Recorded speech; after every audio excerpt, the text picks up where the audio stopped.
Alright.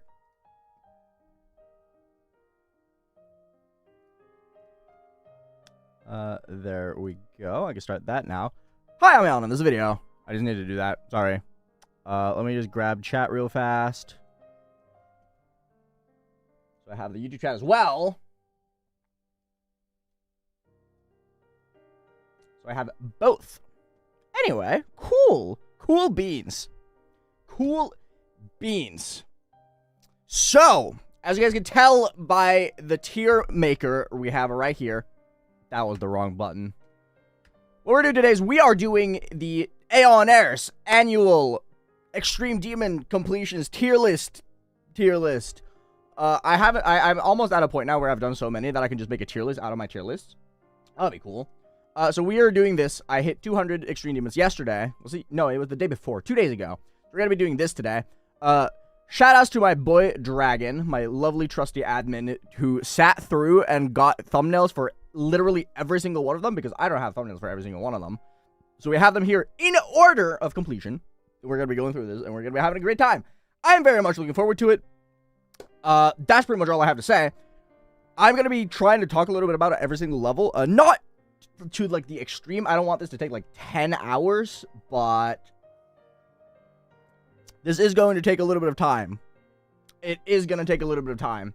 So, without further ado, let's hop into it and start with Cataclysm. Oh my god. Okay, so I don't know if there's a hot take or if this has just become the opinion now, but Cataclysm is kind of just okay. Also, I should probably I'm gonna delete this one and this one. We don't need that many, right? We don't need that many. We'll skip E and just go straight to F. I think Cataclysm is kind of mid. There's nothing particularly bad about it, but there's nothing particularly good about it either, right? Cataclysm is just one of those levels that is like, it's fine. If you like completely strip it off its history, it's just a fine level. Poor balancing and just kind of decent gameplay with some really dumb choke points. I'm going to start off very easy and go just with a high C tier for now, just because I think it's a fine level. It's okay, right? I'm just going to leave it at that. I think the deco in Cataclysm is perfectly okay, but there's nothing spectacular about it, right? I don't think there's anything spectacular about it. But then again, it's like 7 years since I beat it, so what do I know? What do I know? I think it's C tier. Maybe pushing B at a later point. We're gonna see what happens as I play more levels. But Cataclysm is a level that I'm fairly neutral on. Hypersonic, on the other hand, I actually think is worse. I don't remember anything about Hypersonic. Hypersonic, I don't remember shit about. Like, I'm gonna be 100% honest with you. There's nothing spectacular about this. I'm just gonna put a D tier. That sounds very loud. I don't know if it is loud. Might be. I think it's gonna be D tier. A lot of the early extremes I beat, I just don't really care about. So a lot of them are gonna end up falling pretty low because to begin with, I just beat the levels that are famous, right? Like, the very beginning of me beating extremes is just famous levels. Bloodbath, on the other end, I really like. I think Bloodbath is good. It looked great. I think it aged very, very well. I think the gameplay overall is solid. I think if Michigan wasn't as hard as it is, I think the level would be overall way more positively received. I didn't struggle that much with Bloodbath personally, so I always just liked it. I'm going to put it in A tier. And Subsonic in S tier. Subsonic has always been one of my favorites. Over time, Subsonic has fallen down from grace for me, but that's mostly because of the fact that I beat it like 10 billion years ago. So I don't have any like fresh memories of me beating it like specifically. But I always liked Subsonic a lot. Subsonic is great. The best Aeon video? Oh my god, dude, my Subsonic editing is so fantastic, isn't it? If you ever want to watch living proof of you don't need to know how to edit to become a content creator, just watch my Subsonic video, bro. It is so bad. It's so awful, man. Ultimate Phase, I think, is also like straight up bad. I wouldn't call it F tier. F tier is specifically for like the worst of the worst of the worst. There's gonna be like 5 F tiers. The Ultimate Phase is a low D tier though. It's like here, right? Ultimate Phase is pretty bad. Pretty bad. I'm gonna put Cataclysm up though because the Flawless. Nah, actually no, the Flawless is there. I'm gonna stick it there. Flawless sucks. I really am proving the point that there's a reason why I quit Extreme Demons after the Flawless, because I just kept beating levels that I didn't even like. Will this be a video? I mean, it's being streamed on YouTube. We're gonna be edited down, yeah, but I am going to keep the stream up as well. It's easier than Bloodbath near Supersonic. Which level are you talking about? Hello? Aftermath F? Okay, I don't know if this is like a really steaming hot take. But other than that one robot click at like 60%, I actually think Aftermath is better as a level, like gameplay-wise, than both Bloodbath and Cataclysm. But it's uglier. So I'm going to put it in B tier because I actually like Aftermath. I think Aftermath, like on repeat visits of the level, I think it's fun. It just has that one robot click that absolutely blows ballsack. I'm gonna say B tier. I think it's very fun. I just think it's kind of ugly. But I like it. I don't think it's a terrible level by any means.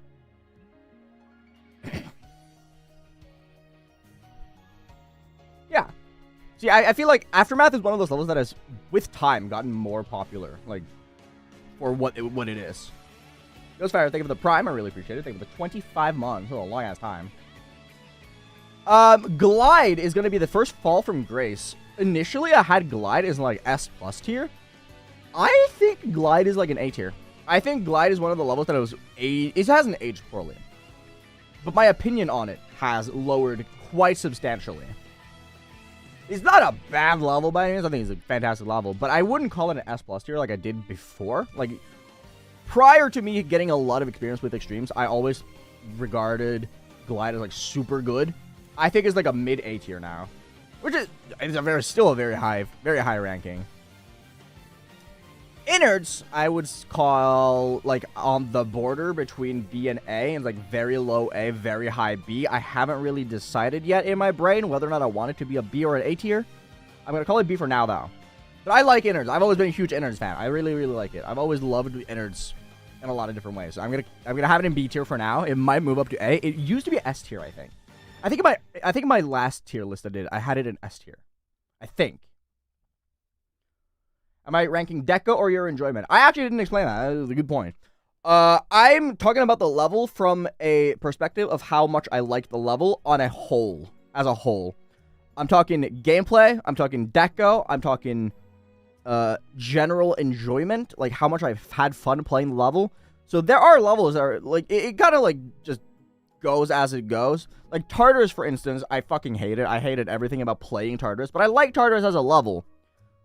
So there's gonna be like a blend of like I hate the level, but I like the level, right? And then we're gonna just base on that. So it's everything. There's no like there is zero objectivity in this. There's just me, what I feel like, basically. Xenoblade music? Hell yeah. I love Xenoblade music. It's my favorite. Absolute favorite. Anyway, NecropoliX.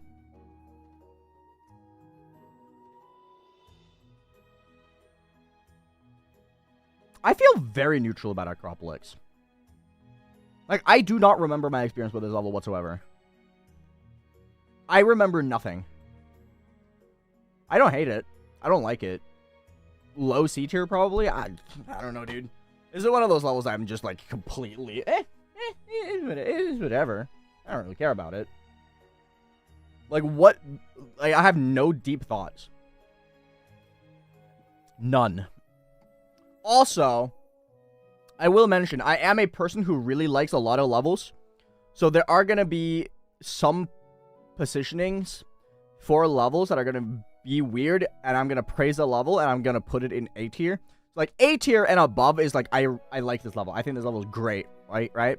B tier is good level. C tier is whatever. And then D tier is eh. And then F tier is poopy garbage. So anything A tier and above, I really like. Like, that's an 8 out of 10 level for me. A tier and above, 8 out of 10, basically. Just for reference, because otherwise it would be like 50 S tiers, basically.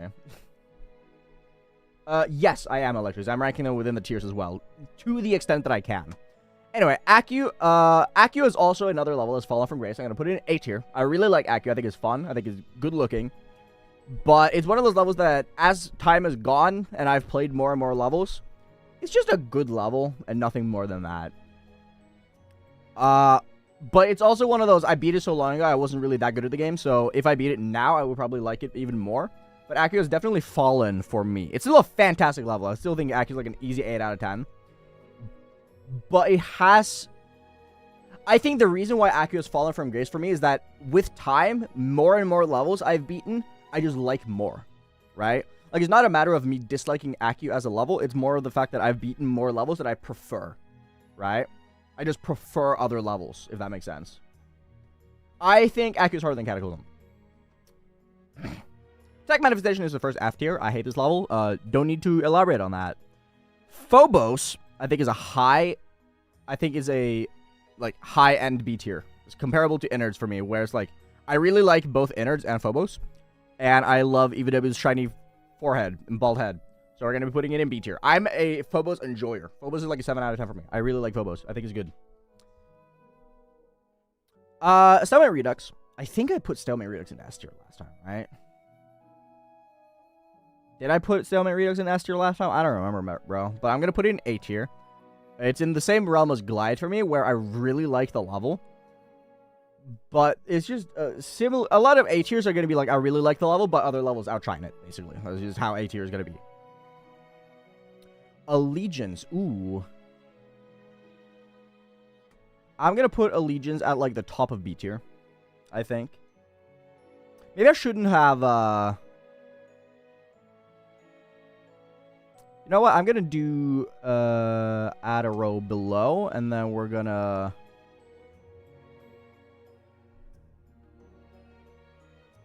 make this C, this D, this E. And then we're moving Aftermath down here. Yeah, because I have a hard time putting Allegiance and Aftermath in the same place. Anyway, I just want to do that real fast. I shouldn't have deleted the tiers from the beginning. I just think B- is stupid. Anyway. B- is just a stupid tier name. Anyway, Dupe, I think Dupe falls in the same as Aftermath. I probably prefer Dupe over Aftermath. It's a good level. Pretty much. It's just a solid level, all things considered. Don't really have any deep thoughts about it. It's just a level that I like. I think it's a fun level. Also, to, like, recalibrate our brains here real fast. D is, like, a 5 out of 10 or below, and then C is a 6 out of 10, and then these are, like, 7 out of 10s, and then this is 8, 9s out of 10, and then 10 out of 10, and then S plus is perfect, basically. Recalibration done. I have not beaten Congregation yet, no, but it's on the list. It's gonna happen eventually. Hello, everyone new that are popping by in chat. How are you guys doing? How are you guys feeling? Hope you guys are having a good day. I'm sorry for not being, like, super engaging with the chat, but I have so many levels to go by. I don't think you guys realize how many 200 is. Because as you can clearly tell, this is going to take a while. Not yet, Plexigam. Not yet. The 200 of each is going to come soon, though.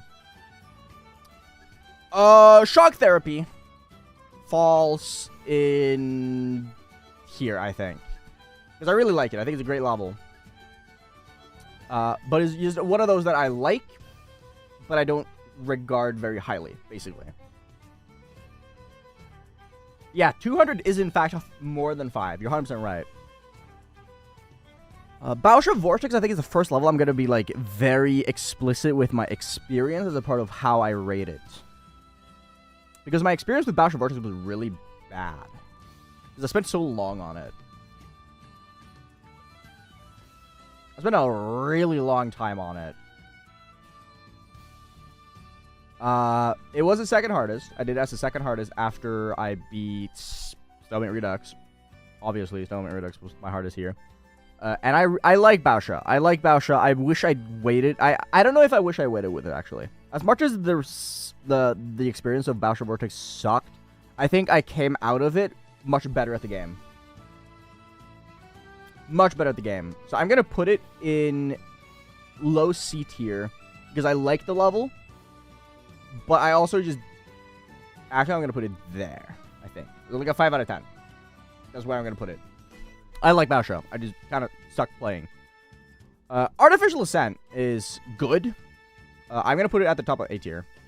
I think Artificial Ascent is great, but it's not like a perfect level for me. It's close, though. It's very close, surprisingly enough. I think Artificial Ascent is amazing. But nah, I'm thinking further down the line of levels, and I'm thinking about what levels I want to put in S tier and S+. And I don't think AA holds up to that bar. It's close, though. Very close. There are 2 chats, yeah. There's a Twitch chat and there's YouTube chat. You guys can go to Twitch if you want to be, like, super active with chat. But I'm reading both. I'm reading both. Black Blizzard is definitely an S tier, though. I think at the time of beating Black Blizzard, it wasn't my favorite extreme that I had beaten. But looking back at it, I definitely think it was. At the time of beating it, 100% my favorite extreme that I'd beaten. Acu probably was my favorite at the time, but it's fallen down ever since. But Black Blizzard, amazing. I really like it. Black Blizzard is fantastic. I really, really like it.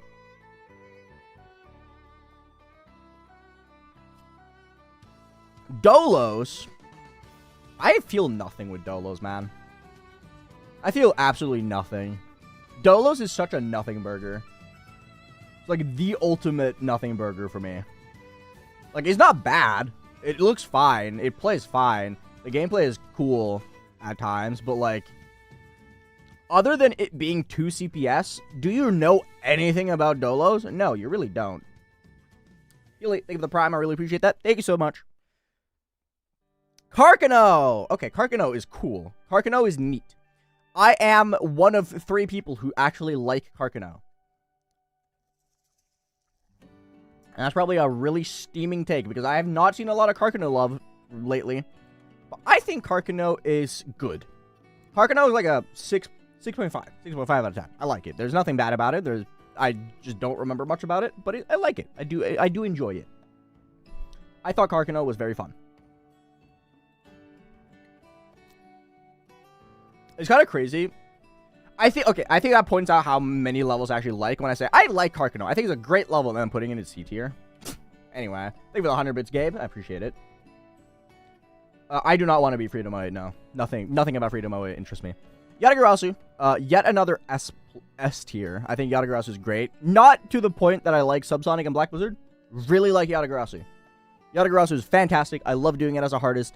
And top 5 favorite moments in all of my GD history was the reveal of Yatagarasu on Christmas Day when the premiere went off and people were like, what's happening? What is bro doing? And then Yatagarasu completion. Awesome. One of my absolute favorite moments in GD. So cool.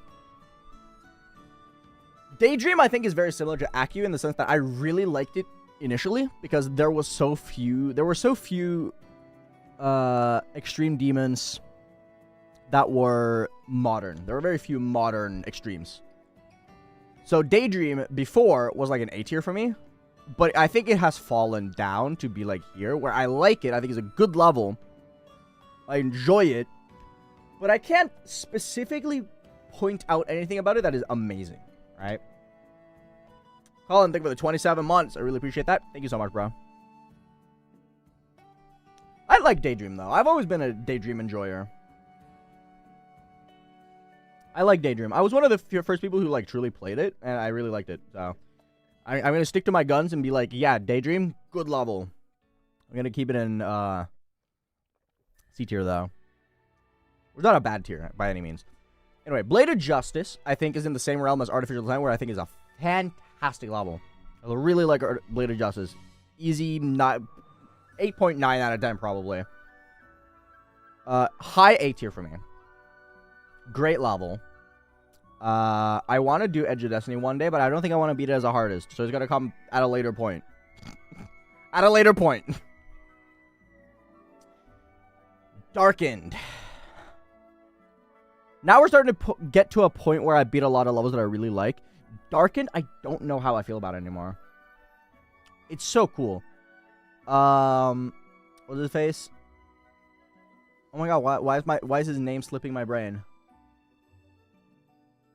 What the hell? You guys know exact Destiny's part. There we go, Destiny. Destiny's part, absolute peak. Darken as a whole, I think is very good. I want to put it in B tier though. I feel very strongly about Darkened, but not as strongly as I felt initially. Darkened initially was like an absolute peak for me personally. I loved it. But again, I think similar to Acu and Daydream, with time, it's just fallen down the list a little bit. Not because it's a bad level, but because other levels have come in that I feel more strongly about, pretty much.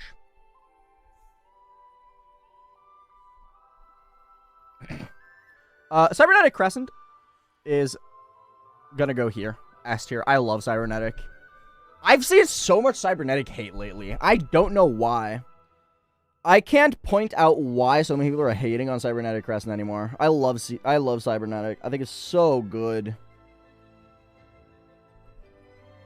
The list is in chronological order, yeah. I don't know. Cybernetic is just great. Dual Descent, on the other hand, I don't really care about. I don't think it's bad. I just think it's kind of boring.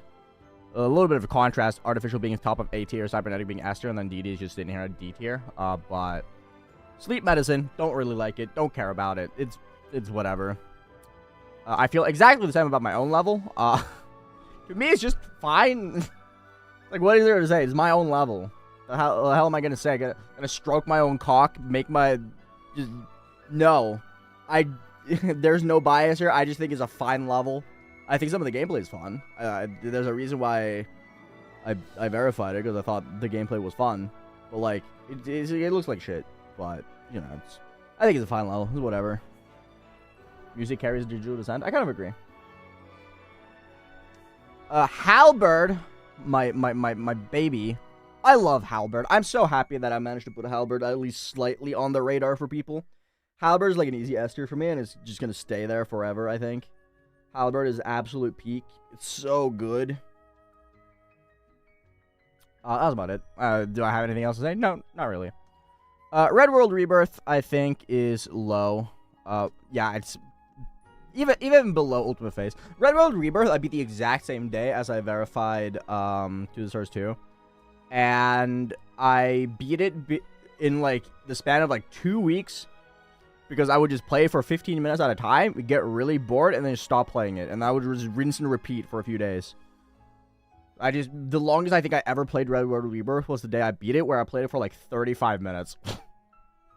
I don't like this level, man. I think it's so bad. It's just so boring. It's, like, actually Sleep Medicine. I am doing fantastic, Avern. Thank you for asking. Hi, Wings. What's up? You know that if you hold control on your keyboard and then you use your mouse to scroll? Huh? I sent the message earlier. Anyway, Killbot. This one's going to surprise people. This one's going to surprise a lot of people. Because Killbot, I still get questions if Killbot is still my favorite extreme. I don't think Killbot makes my S+. Killbot does not make my S+ anymore. I love Killbot. I think it's amazing. Things have just... I've just beaten other things that I like more. And I know this is a shocking revelation. I've always been the biggest Killbot bootlicker of all time. And I still really like it. I still think it's like a top 15 levels that I've beaten. But I think other levels have just... have grown on me more. I love the contrast between YouTube and Twitch. Twitch is absolutely losing their shit, calling Killbot the greatest thing of all time. And then there's like 5 messages in a row on YouTube chat that's like, Killbot sucks. Anyway. Retention, I think, is in the same vein as Allegiance Innards. It's just a very good, classic OG level. Really like it. Retention is great. I'm confident putting Retention in B tier. Neutral gonna be S+. It's my favorite level. Why wouldn't it? Anyway. What do you mean no bias, :V? Of course there's gonna be bias. It's my tier list. I don't even think any of these placements are very outrageous. I think most of these placements are just completely reasonable and normal placements. I don't think I've pulled out any, like, crazy... insane shit tier like hot take yet. My hot takes have not come in yet. I don't know why you're buzzed about Retention. Retention is a popular level. I think the most outrageous opinion that I've had so far is putting I don't know, Carcano anywhere above F tier according to like 95% of the community. Killbot's an S tier still. It's still a high ass level. It's at the top of my list. Out of the levels I've placed, it's still my favorite. Anyway. Erebus. I am an Erebus enjoyer. This might be my first, like, actually hot take in this discussion, because I think Erebus is a good A tier. I really like it. I'm an Erebus enjoyer. I'm gonna say it. I think Erebus is good. I'm gonna be the first person to say it. Erebus, great level. Night Sun, thank you for becoming a member. I really, truly appreciate that. And Tyson, thank you for resubbing with Prime. Really appreciate that, bro. Thank you. Let's give it up for Sikky yet again with Misty Mountains. Misty Mountains, I think, is like a low B tier for me. I think it's a good level. I don't really have anything else to add to that. I think it's Misty Mountains, good. Definitely a bit aged, though. Definitely aged a little bit. That I've verified neutral because it's awesome. Let's watch. Napalm. Okay, I think I've talked about this before on stream, haven't I? How initially I didn't like Napalm, like, at all. I've always said that Napalm is a level that I really dislike. But I have come to the conclusion, as of late, that the only reason I didn't like Napalm was because I beat it at a time where I really sucked at specific skill sets. And Napalm's gameplay very specifically contradicted anything that I was good at, so I just didn't have a fun time with it. Napalm is good, I just did not like the game plan. I think I'm going to put Napalm in like a high C tier. It's a good level that I feel very indifferent about, basically. Napalm is just a level that I like that I'm indifferent about, more or less. Hi, Jenks, what's up?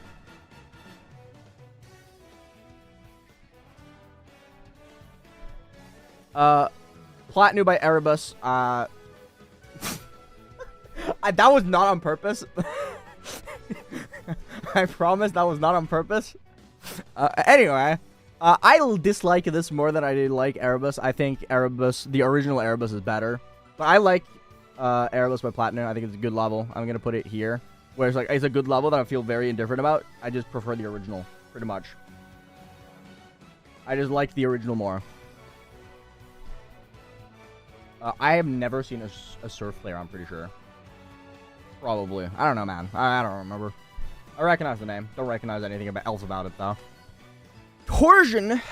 Torsion is just okay. I really used to like Torsion a lot, actually. Torsion used to be a really good level for me. But, again, it's just... Now I just look at it as, like, a regular design level, and that's pretty much it. Torsion is very fun, but I have zero, like, deep thoughts about it. It's just a level that I'm like, yeah, that's a cool level. I'm gonna move on with my life. It's just a level that exists. Sunset Sandstorm, again, similar to Killbot, is demoted from S+ to just a lowly S tier. I know, absolutely absurd. I can't believe it. Susan is no longer in S+ tier. But it's a great level. I really like Susan. I really, really like it. I've always thought it was great. But it's just an S tier for me. It's just a very good level that I highly recommend a lot of people try. If you're good enough for Susan, go for it. Oh, we're starting to hit the point now where we have to, like, scroll. Oh, no. Quantum processing. Quantum processing.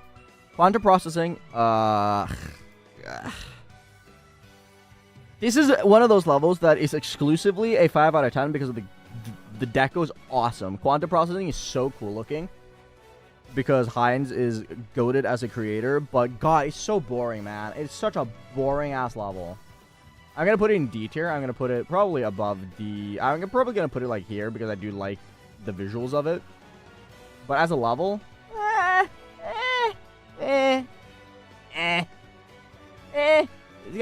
kind of boring. I do remember the Quan jokes. Yeah, Quan. The time ever. Occult Outcry is awesome. I'm the only person ever to like Occult Outcry, I'm pretty sure. Other than, like, 4 more people. Occult Outcry, very good level. Easy A tier for me. Top of A tier, even. Fantastic level. 2 seconds. I just gotta, like, quickly breeze through this. Because I'm gonna be real with you. I am slightly unsure where I want to put Berserk. Berserk is a hard one for me to place, I feel like. Because I love it. I think I'm going to place it here. Like, between Black Blizzard and Killbot. It's so good. Berserk is so good. Easily Silonox's best in my opinion. It's not even close. I love the song. That's a me thing. I think Berserk is awesome. I think it's fantastic.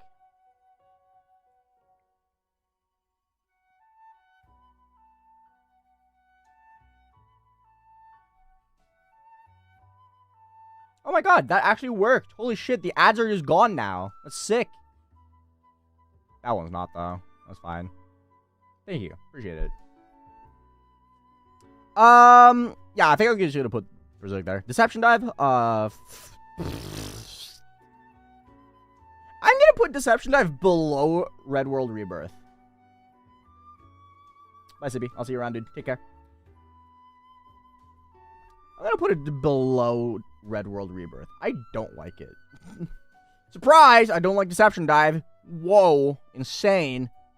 I'm gonna move on. I have nothing to say about it. Did I make this tier list myself? No, my moderator and admin Dragon did it. TDH Gaming 2K made the thing for me. Thank God. I would not have time to do it myself. Step to Hell, I feel very neutral about. I don't really remember it being particularly bad, but I don't actually recall much of my experience with this at all. Are there any diehard Aeon fans who recall what I thought about Step to Hell when it happened? Because, like, in hindsight, I don't really think it's horrible, but I can't recall my experience whatsoever.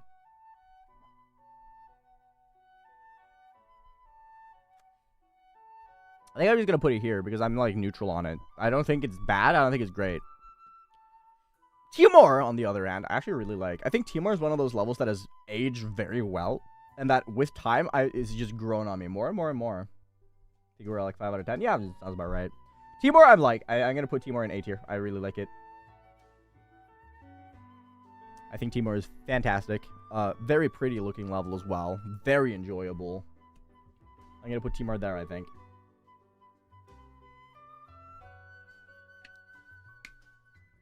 You can foresee the Athanatos E tier.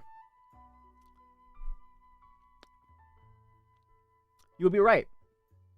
You would be correct. I was thinking about putting it at F tier, but I think I have my F tiers like chosen in my brain already. Athanatos goes here though. I'm actually gonna put it high E tier. Athanatos isn't that bad. It's bad, but it's not that bad, right? The music is this. This is Xenoblade Chronicles. The Xenoblade Chronicles 2 OST. Did I move my face cam? Because I think it looks better. TD Complex, Titan Complex, I'm going to put in B tier. I think Titan Complex is great. I like it. I think it's a very good level. And that's about all I have to say about it. I think it's a good level that, sadly, tainted by a really shit experience. Anyone remembers the Titan Complex streams? Shoutouts if you remember the Titan Complex streams. If you were there for Titan Complex and you experienced Titan Complex with me, you deserve a Veterans Medal and you deserve therapy because no one should have experienced that other than myself. But yeah, Titan Complex goes in B tier. I like it. I think it's a great level. That was sadly tainted by a shit experience, which that exact mantra is going to be said a lot more as we get to the bottom of this list. Where there's a lot of levels in this range that I like a lot that were just bad experiences. Anyway, moving on to Dark Odyssey. I'm just going to put it top of B. I was thinking A tier maybe, but I don't know. I just don't... I think there's like a split between it and Timor. There's like a split between it and Timor. It's a great level by all accounts, but I think it's like very similar to like Active and stuff, where it's like it's great, but I don't think I would find it as amazing if I did it today, right? I don't think B tier is low. B tier is still like a 7 out of 10 level for me. 7 out of 10 is fantastic. You gotta remember, my scale is very skewed because there are very few levels that I genuinely dislike, right? Like, a B tier is still a 7 out of 10 for me. Even though it seems low because there are 3 tiers above it, 7 out of 10 is still very good. Thank you, Axis Bro, for the 80 bits. Really appreciate that. Thank you so much.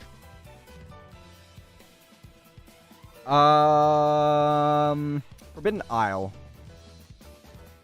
Very whatever level for me. I'm just gonna put it, I don't know, here. Like, what thoughts can you give Forbidden Isle? It took me like 30 minutes.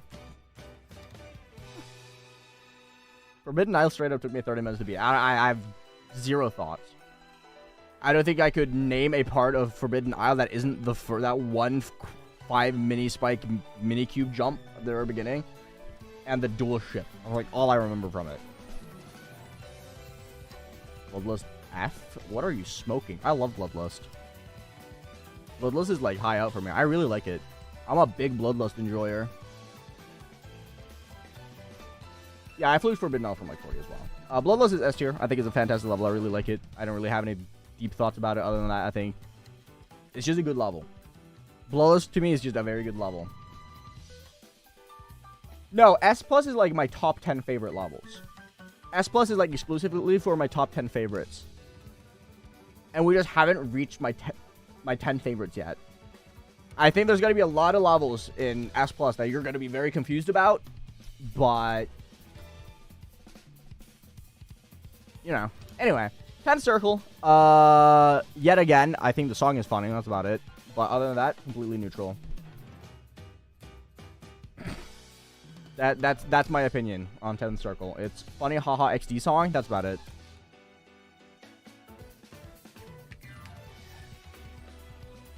Shatter, I actually think is fine. Hated the experience of Shatter, but Shatter as a level is just, yeah, it's pretty good, pretty solid. I like how you guys are trying to call all the S pluses. Speaking of refusing to give an S plus, do I have to say anything? I love Rash. He's just a good-ass level, man. Fluker take, it doesn't matter. It's still good-ass level. It's not because I fluked it. I said after I beat it that I wish I didn't fluke it because I wanted to play it for longer. I love Rash. I think it's awesome. I said it when I started it. I said it afterwards. I wanted it to take longer because it's great. Anyway, Rash is good. I think it's thematically fantastic. I still think either Rash or Flush. Yeah, either Rash or Flush is probably Loltat's best thematic level. It's just great. Loltat, for some reason, is good at taking shit stuff and making it cool. Quite literally.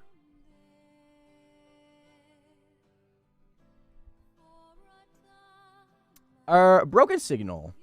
Broken Signal, I want to put in B tier as well. Very good level. But I think Broken Signal is one of those levels that is so heavily carried by that one really cool part. I've already beaten Stereo Extremist. At least check what I've beaten before asking me. Anyway. Broken Signal is hard carried by that one really cool melting part. So good. So good. Other than that, though, I think it's just a good level. Right? Penombre is another, I don't have thoughts about it, level. Does Penombre even exist? I don't know, man. It's just a level.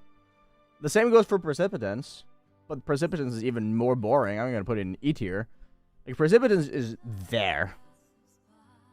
It's there. Why it's there, I can't say. But it's there.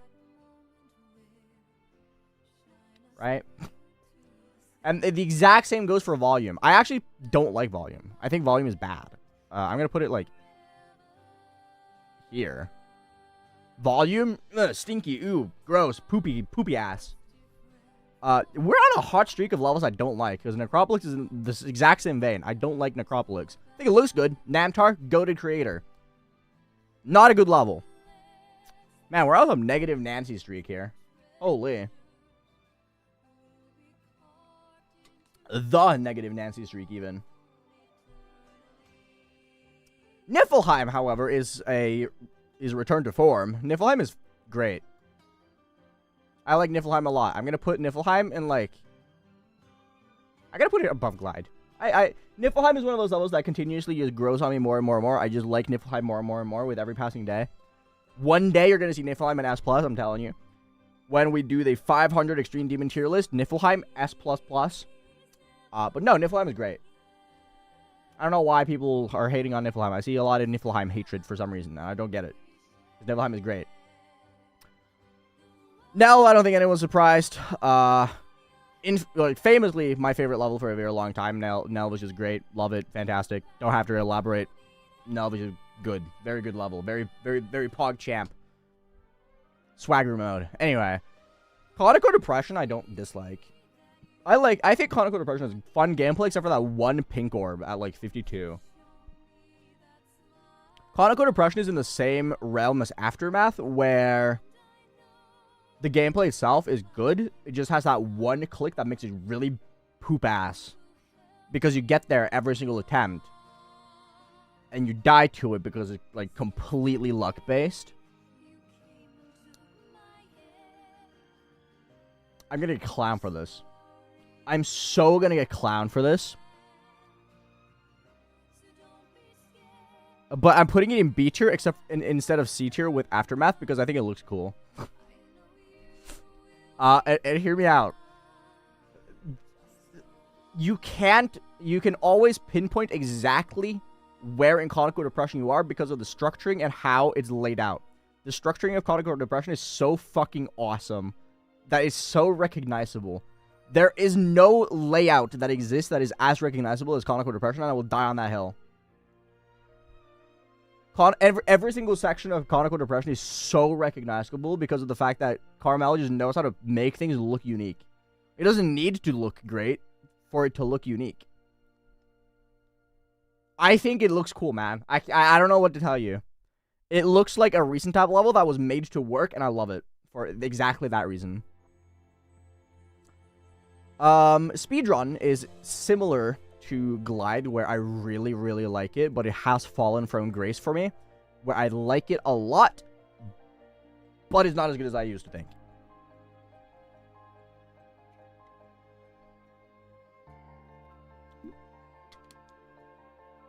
You can dislike Conical as much as you want. It doesn't make it me dislike it any less. Still a B tier. It's like, it was a solid level. Yeah, Fast Demon. Sigma interface, I'm like the biggest hater of all time. I'm going to put it like low E tier. I don't know why Sigma interface just bothers me as much as it does. I just do not like it. Sigma interface is one of those levels that everyone seems to love that I just don't like myself. If you disagree, Sigma balls. Anyway, Distraught, F tier. Not going to elaborate. I hate Distraught with burning passion. It is horrible. Very little extra to add. I just never liked Distraught whatsoever. Rust, to no one's surprise, goes here. However, I think people are going to be surprised to see that my opinions have changed over the past couple years. Because Rust goes above Nell this time around. Because I look back at Rust, and I think of a very good time where, I don't know, it was just such a height, it was just such an elevation of my playing, that not to say my experience was the best with it, but Rust was the first time where I truly felt like people were paying attention to my evolution of skill, more so than just being a content guy. So Rust is almost more of a nostalgic level at this point than me. Nell, I probably prefer Nell, like, visually, as, like, a visual level. But Rust has that emotional attachment that I really like. I really like Rust. For, like, what it was to me when I played it, right?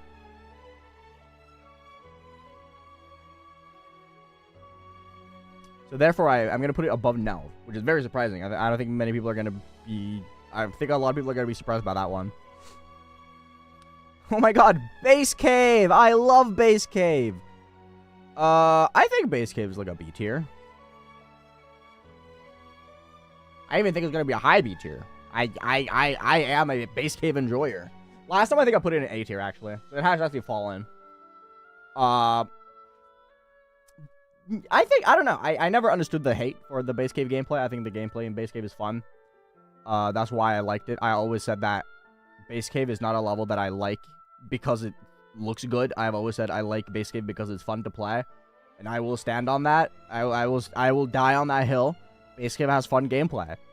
I still think it looks kind of poop, but I did go through a video of it the other day, and I was like, yeah, it looks better than I remember. It's still falling down though. But I think that's just the sheer quantity of levels that I like. That's kind of like pushed it down so that I don't have 68 tiers, right? Anyway, Anahita looks great, but I don't remember liking the gameplay very much. It's in the same realm as Napalm for me, where I like the level, but I don't recall enjoying the gameplay that much. So, Jake, thank you for the 10 months, bro. Appreciate it. Thank you, thank you, thank you. I'm trying not to have a bad opinion. No, it's just the evolution of my opinions over time because I beat a shit ton of levels. Low Death. I think Low Death is great. I'm going to put it in A tier. Below Timor, actually. It's going to be the very bottom of A tier. Low Death is fantastic. I really like it. It's fun. Good song as well. Low Death is very hard carried by the song. I don't think there's a single moment in Low Death that's like actually boring. I just think you have to be good enough for it to not be boring. Like Low Death, I thought Low Death wasn't the best initially when I played it, but that's because I was so bad at the game that I just couldn't make it anywhere. I like Low Death. I think Low Death is fun. Sakup and Hack. Yeah, so Human Hell is, other than Sonic Wave, easily my least favorite level of all time. There is not a single thing about Sakup and Hell that is even remotely justifiable. And I think that the death sentence should be legal for it. Fuck Sakup and Hell, to put it bluntly.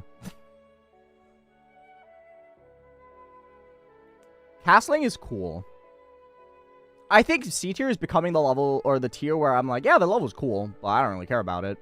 Because Castling is kind of there where I like the level, but I don't have any deep thoughts about it. I think it's just, it's a good level that's like slightly above average. Actually, no, that is this tier. I'm going to put it here. Because it doesn't look good. It's not like Anahita or Napalm, where I like the deco, but I think the gameplay is whatever. Or Karkno, where I think the gameplay is fun, but the deco is whatever. I'm going to put it here. I'm going to put it, like, it's above Forbidden now, I think. Mancer F tier. You have never heard me speak in my life. Necromancer is not bad. I think people who call Necromancer bad are just coping. You're just bad at timings. Because Necromancer is not a bad level. Necromancer is the ultimate whatever visual demon that is fun to play if you're able to just get over the fact that you're going to get to 50% every attempt. I like Necromancer in the same way that I like Conical Depression, where I think the gameplay itself is fun. I couldn't care less about the decoration, but there's something about it that I think is cool. I'm gonna put it above, below Broken Signal. I like Necromancer. I don't know what to tell you, man. I never hated on Necromancer. I beat it because I thought it looked cool, and then I have fun with it, and I was like, yeah, sick. Hell yeah. Was Conical in the same tier as Innards? Because I like Conical Depression. I don't know what to tell you, bro. What is Necromancer? It is NecropoliX, but very hard. That's pretty much it. Requiem! Yay!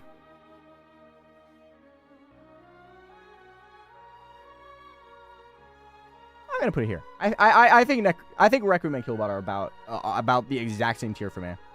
I love both Requiem and Killbot pretty much equally. So I'm gonna put Requiem here in the S. The S, you know? Do I have to say anything? I mean, Killbot and Requiem are about the exact same for me. I think Requiem is better thematically. I just think Killbot just holds a better place in my heart because it was the first, right? If I beat Requiem before Killbot, it would definitely be like that. But I don't know. I have a soft spot for Killbot, despite it falling out of my probably top 10. Myocardia, great level. I think Myocardia is one of those levels that I think I beat it a little bit too fast to like form any deep attachment to it because it's such a cool level, man. It's such a cool level, but it's one of those levels that I think back on and I'm like, what made me really love it, right? Not because it's a bad level or anything. I'm just sitting here like, I really liked it, but it's so cool thematically. I think the theme of it is what holds it up to B tier for me. But it's in like the same vein as Dark End, where it's like, it's such a cool level. I just don't hold any deep feelings for it. And the same goes for Glisten. I think a lot of levels that we're going to see later on that I just don't hold any like strong opinions on are levels I think are cool. I just don't have any like strong opinions on. This one in particular, though, I think Glisten is kind of carried by the gameplay being fun. I'm going to put it here in C tier. It's like, it's above average, but I don't know. I beat it so quickly that I don't really have any deep thoughts. I think it's a good level, but I think as I get better at the game, the easier levels, more often than not, just end up falling down because I don't have any attachment to them. Like, a lot of the levels at the top of the list here, I have a lot of very deep attachment to. Like, Rust, Nelv, and Raptor have very strong attachment to, like, personally. Same with Killbot, Requiem, Berserk, Black Wizard, Bloodlust, Cybernetic, Subsonic, Susan, Halberd, Yadagross. I have, like, a very strong, deep personal attachment to it. Glisten is a great level that I just feel nothing about because I beat it in, like, an hour, right? Like, I think a lot of levels on this list that people would, like, disagree with are levels that I have personal attachments to. Like, Phobos. Phobos was my first level that I got, or the first really hard extreme that I beat when I got back into the game in 2020. So, therefore, I have, like, a strong personal attachment to Phobos. Therefore, it's much higher than most people would place it because I care for the level. I like the level as a whole. When you get to stuff like Glisten, where I've beaten, like, 60-plus extreme demons, and I can beat extremes in, like, an hour and a half, I'm not going to form any attachment to the level itself, right?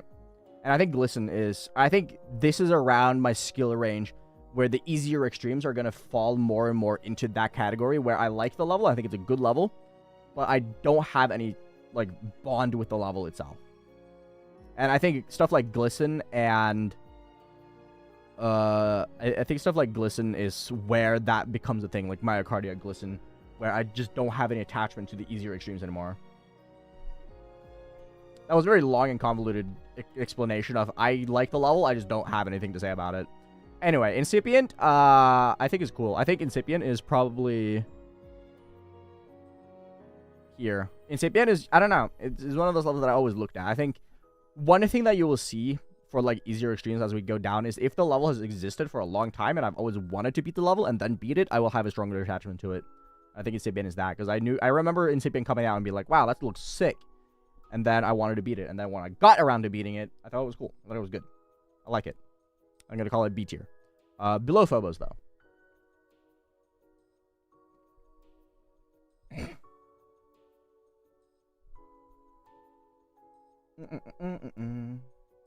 There's going to be a video as well, yeah. Hurricane. I really like Hurricane, actually. I'm going to put Hurricane at, like, the very top of B tier.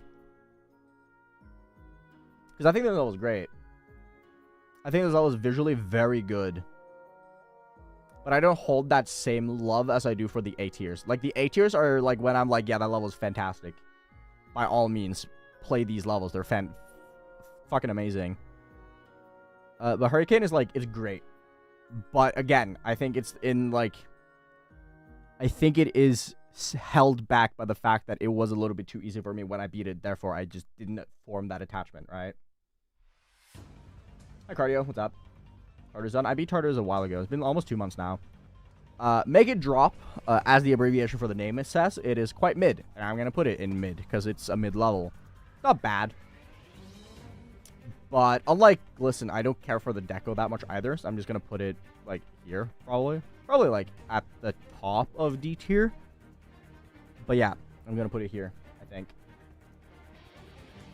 Oh, Tartar's on the tier list? No, Tartar's comes out very late because it's very recent. This is in order of when I beat the level. Moment. Wait. Is the Eternal crossed out? Where's the Eternal Moment one? I would have been so much funnier if you just crossed out the Eternal from my Eternal Moment. Anyway. Moment I really like. I think Moment is good. I'm going to put Moment, like, here. Yeah, I would say I like it more than Glide. Moment is very good. It's very fun. Very enjoyable gameplay.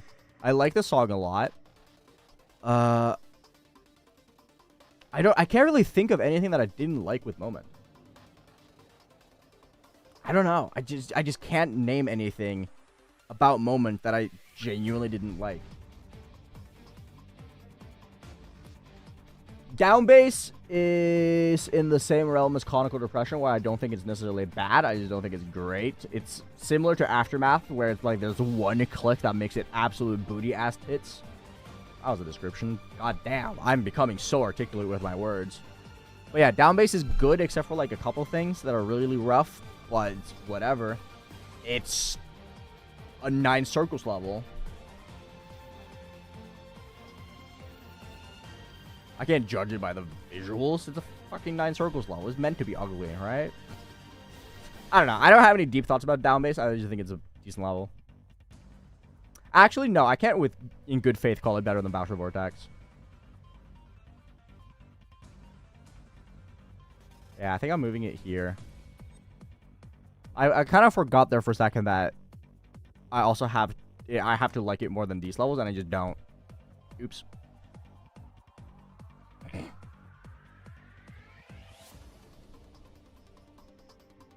I could like down bass more, much more than Sonic Wave because down bass isn't horrible? ? Frozen Cave, Frozen Dave. Are there any guesstimates of where I'm gonna put Frozen Dave?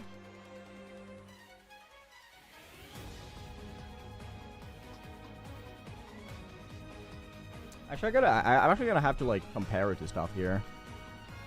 Because Frozen Cave is so good.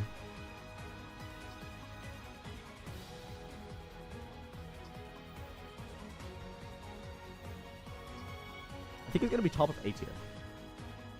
Because I can't really say that I like it more than any of these, and I think Occult Outcry is a little bit better, but that's Verifier Bias. Occult Outcry Verifier Bias is strong in this one, but Frozen Cave is fantastic. You guys got to remember, I think you guys are booing me, but you got to remember, A tier is like 9 out of 10 levels. They're like 9 out of 10. These are levels that I love. I have more... Frozen Cave for me is higher up than anything else you would ever place on any tier list ever. Boostan, shut up. Should be S? Yeah, but S tier is like 10 out of 10 for me. S tier is levels that I feel like there isn't anything about the level itself that I like actually dislike. And there are small things in Frozen Cave that I dislike. I think the 92 click is super awkward. And that one spam right before the drop, I just don't like. If S is 10 out of 10, what is S plus? Peak. It's like my absolute favorite levels. They're flawless. Like, regardless of any flaw that they have, it doesn't matter. They're still perfect. Anyway. Doradura, I don't know, man. Doradura is a nothing burger. 10 out of 10 is already max. Have you ever heard of a 12 out of 10? Fucking genius. Stella Luna.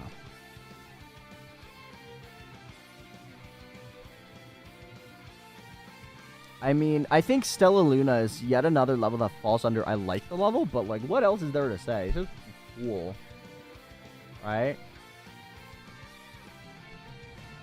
Oh, Frozen Cave straight up does have one of the best ships ever made. But I don't think that I don't think that holds, I don't think that bumps it up and makes me disregard the flaws that it has, right? I like Stella Luna. Stella Luna I enjoyed the gameplay of. I think it's in the same realm as Anahita, Napalm, Carcano, where I like the level. I think it's a good level, but it's just kind of like, it's an above average level, and that's about it. Airtech has a sick duel, and the deco is okay. I think it's just a regular decent design glow level. Nothing spectacular, but I do think the gameplay is very solid. I think it's probably in the same realm as the aforementioned Anahita, Napalm, Stella Luna, Carcano, where I like the level, but it's just, I can't, I won't say with honesty that I think is a great and amazing level. It's just an above average good level that has like that one thing that sticks out to it. I like it. I think the duel is good. The duel is very fun. That's like my marker. Like there's one thing about each of these levels that I think is like good, like that I would really call great. And I think the duel is the thing in air tech that like bumps it up from a D tier for me. Where it's more than a nothing burger, but only slightly more than a nothing burger, right?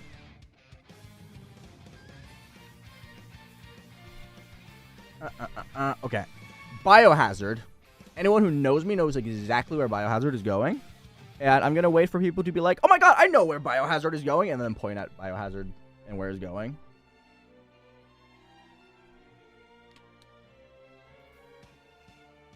E-. If I could give it an F-, I would put it in F-. Biohazard is actually below Distraught. I know that's crazy, but it is. I don't have anything to say. I just think Biohazard is bad. Stalemate Redux and Stalemate are such fantastic levels. I don't know how Biohazard managed to fuck it up that bad. It is one of the most mysterious things that has ever happened in the GD community. How someone managed to take two levels, not one level, but 2 levels that already existed and just make a shit version of it that is so bad that it would genuinely be 100 times worse. Like, it's actually impressive. Anyway, I think Poopstain is going to really enjoy this one, but Loltat stay winning, man. Loltat just stays winning. He's probably the only creator that I can say confidently has multiple levels in like my top 10 favorites. Worship is fantastic. I don't really have anything else to say. Worship is really good. Really like it. Love the duel. Love the visuals. Probably one of my favorite thumbnails that Mark has done for me. I don't know. Worship is just great. Worship is just fantastic. I really like it. Hi, Chloe. What's up? Apart from 71, is that that one transition that we couldn't make better because we tried. It's kind of failed. Sersha Difficult. Sersha Difficult, I want to call an A tier. I really like Sersha Difficult. It has raw gameplay. It's fun. It's enjoyable. It looks cool. And I have a funny story with it. So I have personal attachment to the level. I'm going to call it like a mid A tier. I'm probably the only person on the planet with personal attachments to Sersha Difficult, but here we are. What ways do I rank these? Personal opinion. Exclusively personal opinion. It goes on deco, gameplay, everything. Experience, personal attachment, what I think about the level, what I feel about the level. Stuff like Necromancer, I think is uglier and has worse gameplay than something like Daydream. But I have a stronger personal connection to it because I like the level. Just on a surface level, hey, that's a cool level. There's nothing else to it. I don't know what to say. It's just my tier list of the levels I've beaten. And what else is there to say?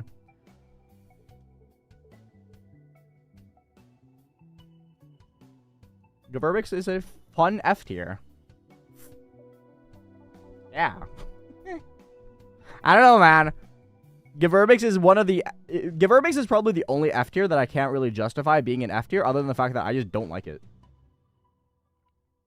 It was the reason why I stopped doing GDDP monthly, is because I was like, oh yeah, I'm forced to play this, and I hate it. I don't want to play it anymore. And then I forced myself to beat it, and I just hated it. There's nothing... There is no justifiable reason for me to put it in F tier. It's just a level that I have a personal grudge against. That's it. We're just going to throw the Sonic Waves into Sonic Wave. However, Auditory Breaker gets an E tier. Mostly because of the fact that I beat it in 30 minutes. But Auditory Breaker isn't entirely awful. I think it looks good. That's where it stops. I'm not going to say it's a good level by any means. But I think it looks cool. Laser Blue's kind of popped off. He made Sonic Wave not awful. Oh yeah. Sorry, I forgot about that. But yeah, I'll put Auditory Breaker in E because I think it looks decent. Scythix falls under the same as Doradura and all of the other levels that I talked about, where I just don't have any thoughts and opinions on it. It's just a level that I beat. I think it's cool. It has some unique aspects to it that I kind of like, so I might have to bump it up to C tier. Yeah, I'm going to do that. I think Star Things is unique in that way. I don't have any strong affection towards it, but it's a cool level. It's a cool level, for sure. Yeah. Yeah. The corridor ball part in auditory is ... You guys just suck at balls, bro. You guys got to get better at handling your balls, because there was nothing about the Sonic Wave Ball that ever made me struggle. I've talked about this before, but Sonic Wave, I had 1,200 attempts to the drop.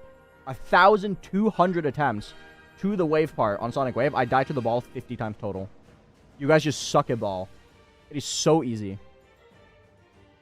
The corridor effects that it has. I beat Sonic Wave and Sonic Wave Rebirth right before doing Auditory Breaker. I could do it blindfolded, bro. So for me, the effect didn't really matter because I'd already beaten Sonic Wave twice before beating Auditory Breaker. So the effect didn't really matter to me personally. Static Ignition.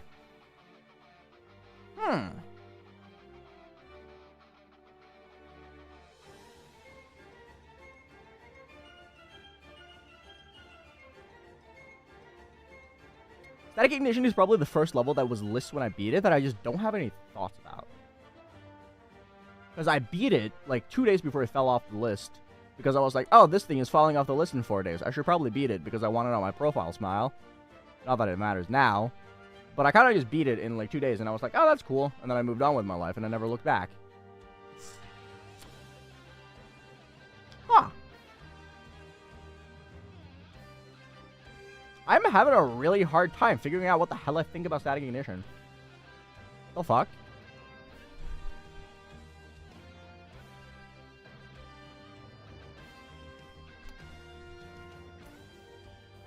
What do I think? What do I think?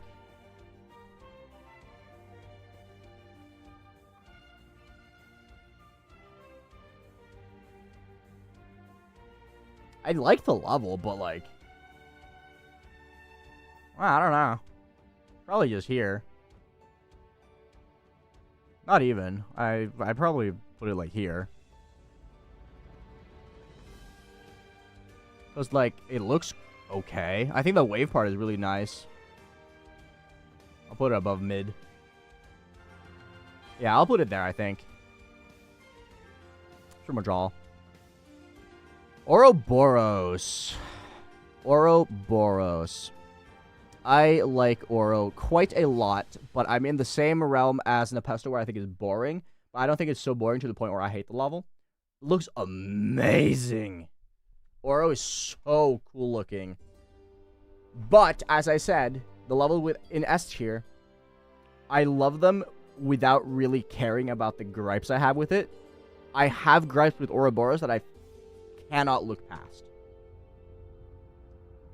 Oro is such a good level, but man, if it wasn't for the fact that the first 30% is the sleepiest of all medicines ever, it will probably be an S tier.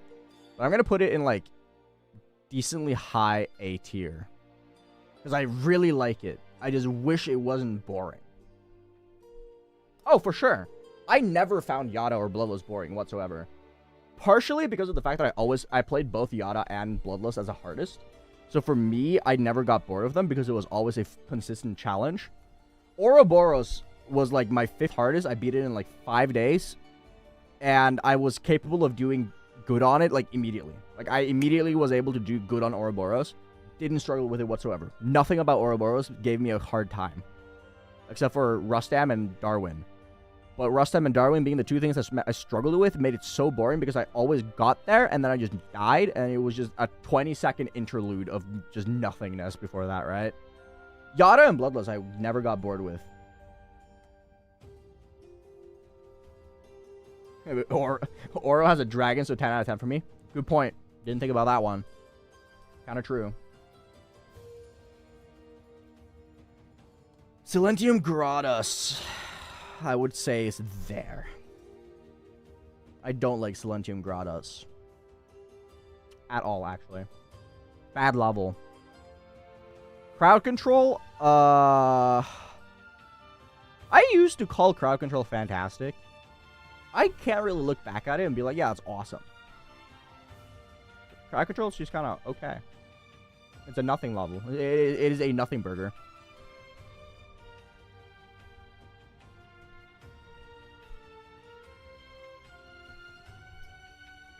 Yeah. Crowd control. Very much nothing burger for me personally. 80X, on the other hand, just bad. Straight up bad. It has a couple redeeming factors. That being the sex song. Other than that, though, nothing. Not very good. I just stream on YouTube occasionally. Only if I have something to say. Atomic Cannon, to absolutely no one's surprise, goes here. I'm going to go as far as to put it above Worst Trip, actually. Atomic Cannon is amazing. I love Atomic Cannon. It is one of the most random levels that I just fell in love with. And I can't really say why, because there's absolutely no reason for why it should be a level that I absolutely love and adore. But it is. I don't know. Atomic Cannon is just... I just love it. It's one of those random things that you just fall in love with, and you're like, yeah, this level, amazing. It's great.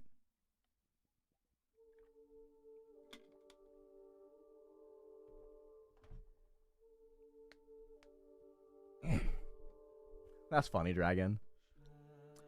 The Moon Below.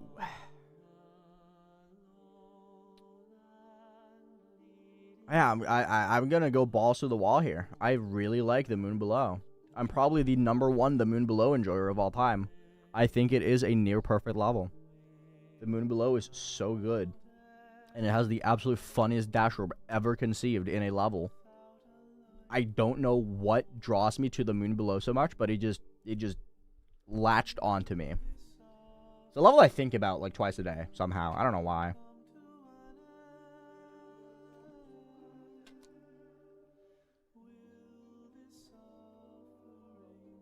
Yo, let's go Spiritual Guy. Good shit. I never found The Moon Below frustrating. The Moon Below is one of the smoothest experiences I've ever had. Which is a level that I continuously... I never had a single second of I do not enjoy playing this. I think the first stream I did of The Moon Below was straight up 8 hours long. I'm very certain that my first The Moon Below stream was 8 hours because I just played it. I just never got bored. I don't know how that makes any sense considering the fact that it plays at 0.25 speed. But my first The Moon Below stream was 8 hours long and I just played it and I just loved it. I never got annoyed or bored in the slightest. It's so fun. Quar as well. I'm going to put Quar in A tier. Mostly because of the fact that I had such a rocky experience with it. Because of the fact that I just had so many technical issues with Quar. There were so many like small issues that occurred when I was trying to verify this. That just kind of like soured the experience. But it's a fantastic level. Amazing. Incredible. Again, probably verifier bias, considering the fact that I have 3 of my own verifications in the top 5, 10, 15, top 20, so far. Yeah, anyway, moving on. Core is great. SPL, Extreme Demon number 100. We're halfway. Isn't that crazy?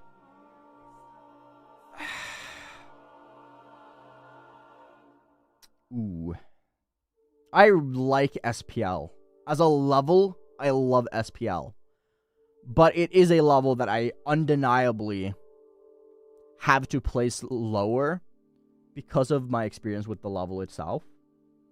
There are 3 levels that I will place lower than I would probably like to, just because of a foul experience, and SPL is one of those 3.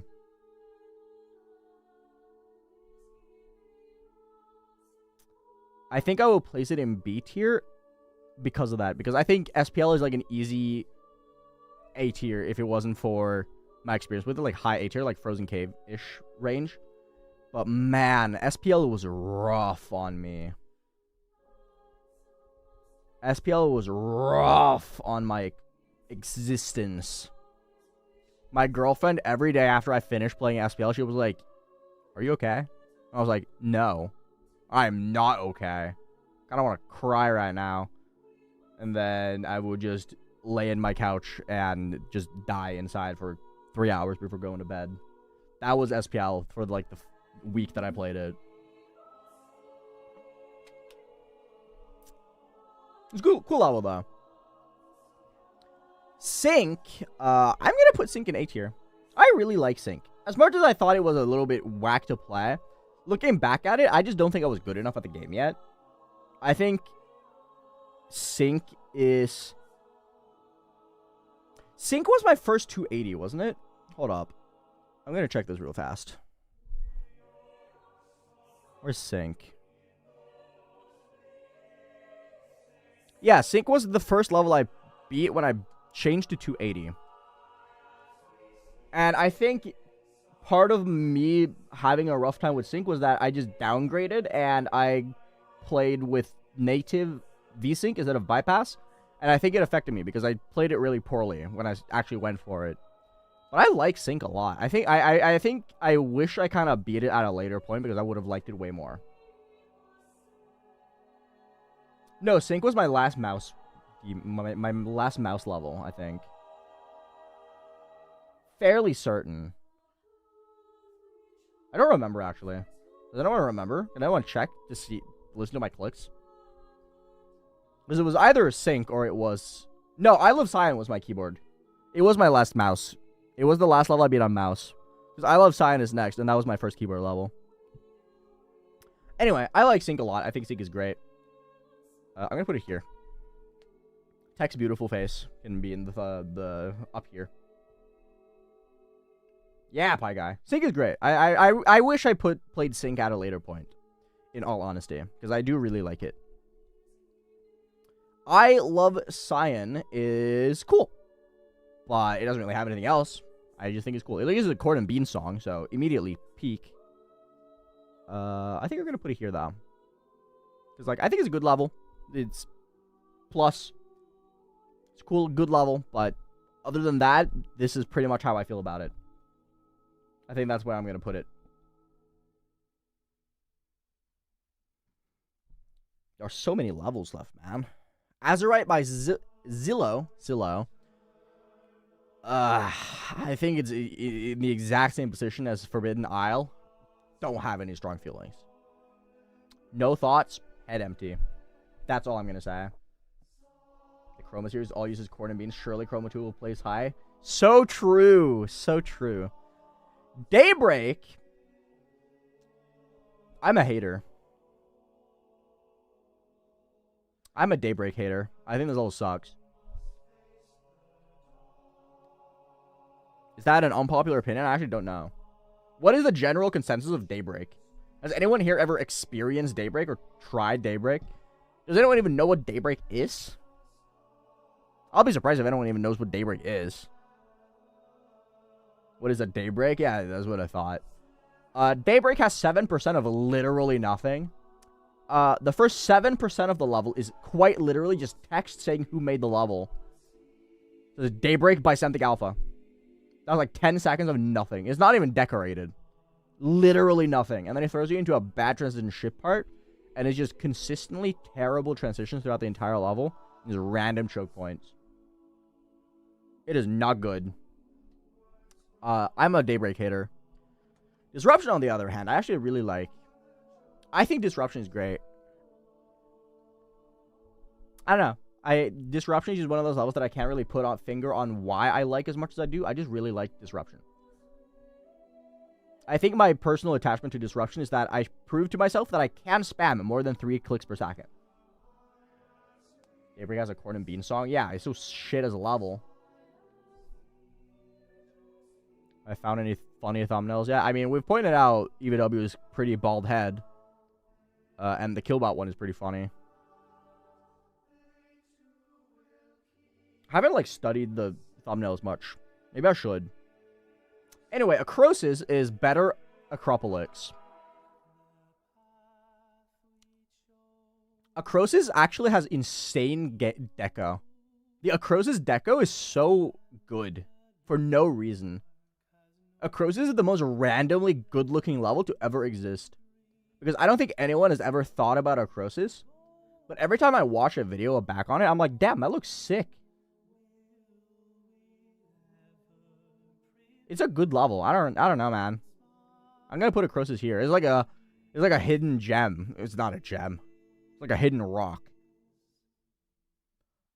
It's good. I like a Croesus. Chuka, thank you so much for the prime. Appreciate it, bro. Sorry, I'm dying. Poltergeist Reborn is one of my more... I like Poltergeist Reborn. Do I? I don't like it more than Bausha. Apparently, I don't like it that much, because I'm looking at these levels, and I'm like, yeah, I think Dolos is the line I'll draw. This is one of the first levels that I'm like, yeah, I like it, but then I have to, like, think about it, and I'm like, do I actually like it more than these levels? No. I'm gonna put it here, I think. It's a D tier. Has anyone ever played Poltergeist Reborn? Is another one of those levels I don't think anyone has ever played. Phantasmagoria.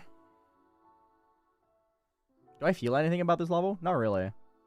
I think this is one of the more underwhelming Wilt levels. Is that a bad take? I really like Wilt. I don't care about Phantasmagoria. They went bankrupt, so probably Zerilva. You've done 3 attempts on Poltergeist Reborn. Awesome. Okay, Susie, the thing is, though, D tier is like 5 out of 10s. D tier is not bad in my brain. D tier is like, yeah, they're fine levels. I agree with that Drangstar. I think Verisimilitude is better than Phantasmagoria. I don't know. I just don't remember much of Phantasmagoria, like, at all.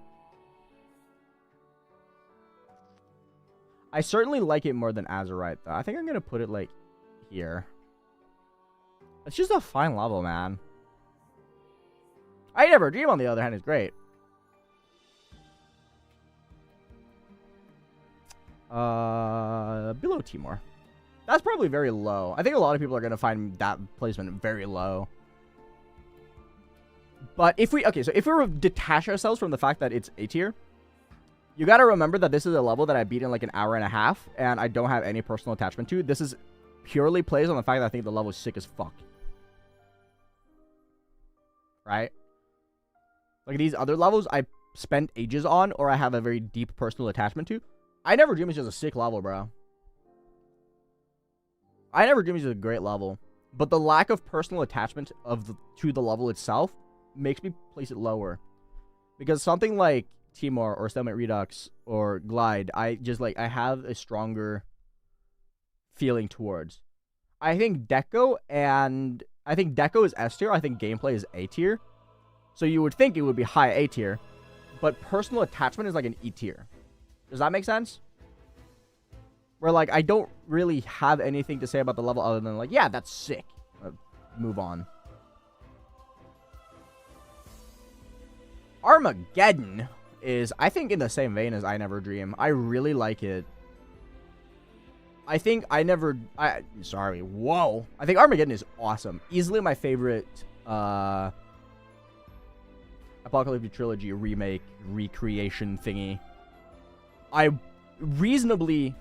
would place it above Bloodbath. And I think it looks better than Bloodlust. But again, similar to I Never Dream, I just don't have that personal of an attachment to it. Because, again, I beat it in like an hour.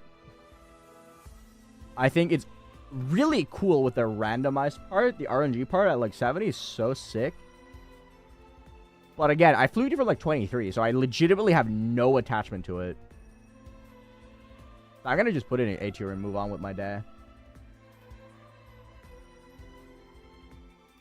Lights Out is another addition to D tier, where I think is a cool level that I have no attachment to whatsoever. It's just okay. It's just okay. I think it's cool that it's a mobile verification, considering the fact that it's high refresh rate pilled as fuck. But hey. Hi, Tim. Thank you for the raid. How are you doing? Hope you're having a good day. Rain Dance. Huh? I'm trying to think of what the hell happens in Rain Dance, but what the fuck happens in Rain Dance? I can't recall it being bad, but I can't recall it at all. What the hell happens in Rain Dance, bro? That sucks, Tim. Next time. There's always a next time. I don't know, man. I don't have anything to say about it, so I guess I'm just going to put it here. Right? Like, how can I rank a level I don't know anything about and don't care about? Polish alphabet is in the same vein. I genuinely just do not care about it. I care about it more than the flawless, though. I think both Polish alphabet and Rain Dash are levels that I just beat because I could. A lot of the levels between Sync and Hard Machine are just levels I beat because I could and not because I cared about them. Other than Tornado. Tornado's cool. I like Tornado. I fluked it from like 60. I'll put Tornado here. Yeah, Tornado goes here. I'm actually going to move Necromancer up like here. Cry about it. Oh my god, Semicolon 3, also known as Femboy. No. Semicolon 3, more like. What sound does a Semicolon 3 make? Can someone explain to me what a Semicolon 3 sounds like? What sound is Semicolon 3? I'm not saying that out loud, 739. A really soft bop. I'll take it. We're gonna go with that. Semicolon 3 I like. I think the deck goes whatever. It has awesome duels. Semicolon 3 is in the same vein as AirTech, where I think is a fine level, but the duels are really cool. But also in Semicolon 3, the duels are like 70% of the levels, so we're just gonna place it here. Yeah, above Sillow and below Napalm. I think that's fine. I think that's a fair placement, personally. Azurite by Royan is solid. Slightly above average 9 circles level, I think. Above average. That's my assessment of Azurite by Royan. As a custom-made thumbnail, by the way. I love it, Dragon. I'm very curious what it says. Oops, sorry. I'm very curious what this text says. Can I zoom in? Thumbnail by me. Literally nothing I could steal from YouTube. Awesome. That was funny. RTX on. RTX on looks great. I think RTX on is another certified C tier. I feel nothing about it, but it looks sick. I'm going to put it below I Love Cyan. I think that's where I'm going to put it.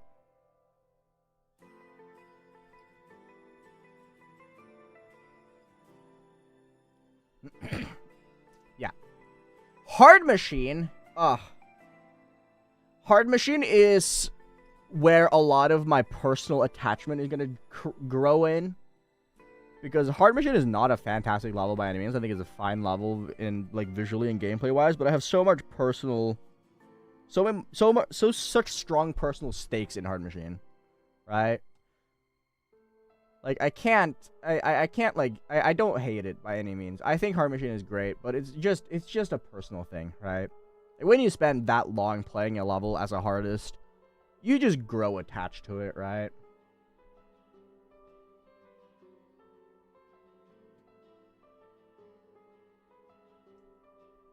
Like, it has very obvious flaws, but, you know, right? I feel very strongly about Hard Machine. Falling Up. Do I feel the same about Falling Up? Not really. I wish the duel wasn't poop. Otherwise, I think it's a great level. I'm not as big on Falling Up as a lot of other people. I think Falling Up has its moments where it's fantastic, but I also think it's just kind of boring at times. Yeah, that makes sense. I think Falling Up makes sense in B tier for me. Also, oh my god, this song is so good. I love this song. Anyway, moving on. I was calling Code Repression to B tier. I think it's fun. I like it. I am not a conical depression hater. Paroxysm.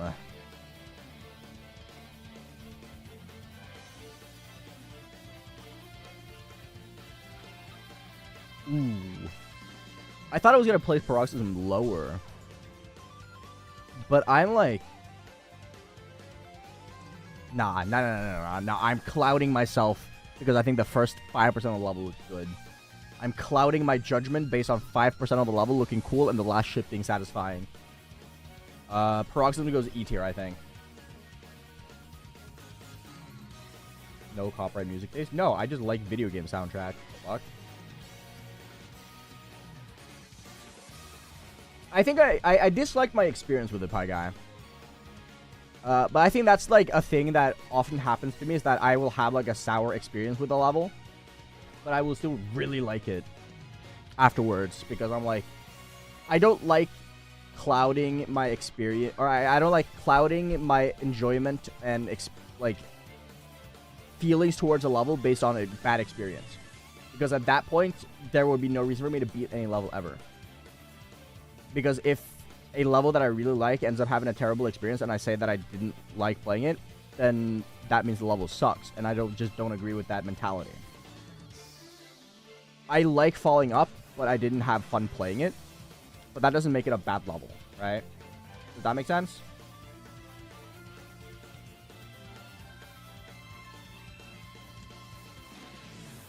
Red World is bad. I'm going to put it in E tier. No, I'm not. I'm going to put it in F tier. Screw Red World. It's not very good. Poopy ass poop level. I have deep words to express my feelings. Anyway. Hateful Reflection, I actually think is one of the better Nine Circles levels. This is yet another perfect example similar to Falling Up, where I liked the level a lot. I just had a very rough time playing it, right? Hateful Reflection, it's good. I just think I was bad at Wave when I beat it. I'm going to put it in C tier, though. I think it's an above average level. I like it. Rate Lemon. Well, H-Storm's going to hate me for this one. But Rate Demon is kind of whatever, bro. Rate Demon is very whatever. I beat this as a bet because I was like, hey, if you beat this level, I'll beat a level you choose. And then they were like, okay, beat Rate Demon. And then I beat Rate Demon. And then I just thought it was the most whatever level of all time. I don't think Rate Demon is terrible. I just don't think it's good.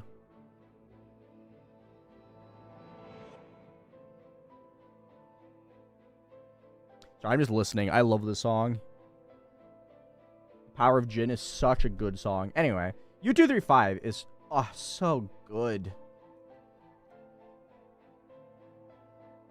I don't know what makes me like this level as much as I do. U235 is just great, man. I'm having an internal battle here.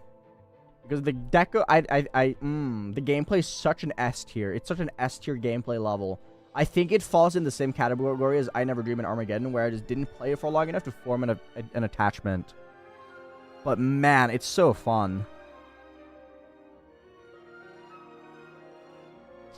I think I'm gonna leave it there. Just high-ish A tier.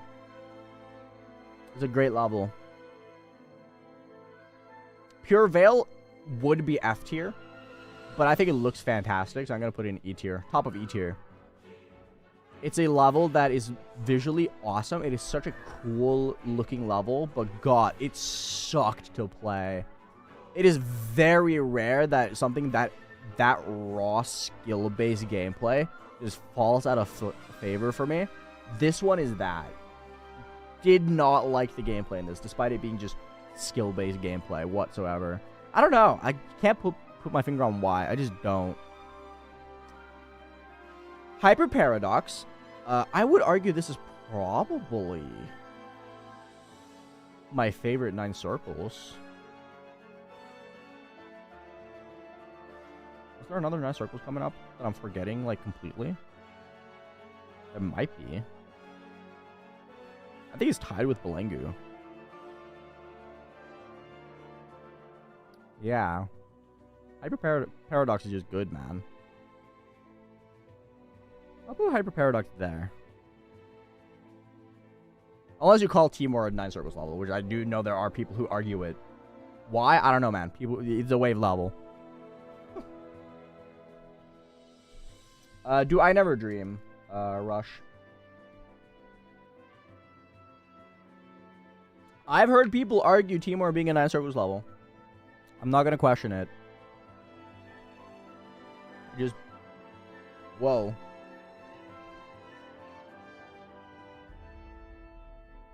Okay, let's move on. Cosmic Cluster. I feel so little about this level. What does this thumbnail say? Where'd it go? Oh no, I lost it. There we go. PowerPoint present. PowerPoint presets go hard. Okay, that's... That's awesome.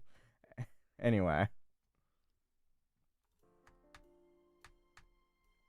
Anyway, I think Cosmic Cluster is just an E tier. I didn't like the gameplay. I think the visuals are whatever. Yeah. I picked the wrong playlist because this song is going to make me cry. Any Xenoblade 2 enjoyers will know what I'm talking about. That's a good thumbnail, though. Someone should use that as their actual thumbnail for Cosmic Cluster, if anyone's ever played Cosmic Cluster. Do people even play Cosmic Cluster anymore? I don't know, man. I think 2 people ever beat it. Speaking of 2 people ever beat it, Gaming by Polar Bear and Slay. I don't know, man. I feel nothing. Nothing. It's not fun. I didn't like the gameplay. And the first ball sucks ball sack. And it doesn't look very good. I think it's one of Slay's worst works, personally. Anyway, Arctic Lights. Oh my god, we're at last Christmas already. This is just the last year, by the way. Can we talk about how insanely stacked my last year has been? Hello? Because, Agen Vito was my first 23 extreme. Wow, that's wild. Anyway, Arctic Lights, I, contrary to popular belief, don't hate.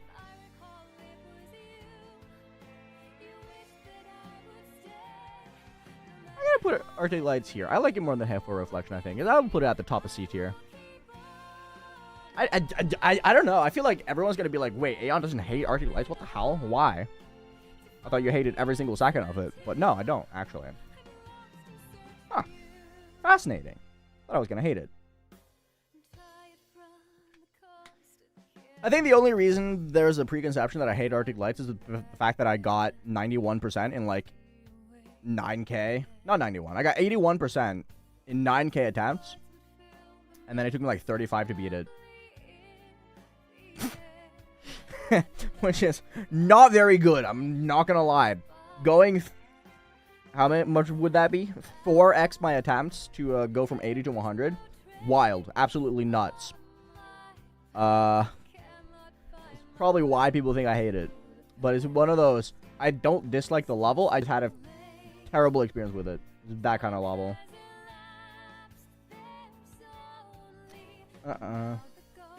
Ivy House. Thank you, nerd. Appreciate that. Kingslayer. Oh, Kingslayer's so good. I'm a big Kingslayer fan. Kingslayer is, I think, in the exact same vein as I Never Dream and Armageddon, where I love the level itself. No personal attachments, but man, it's a good-ass level, dude. It's a good level.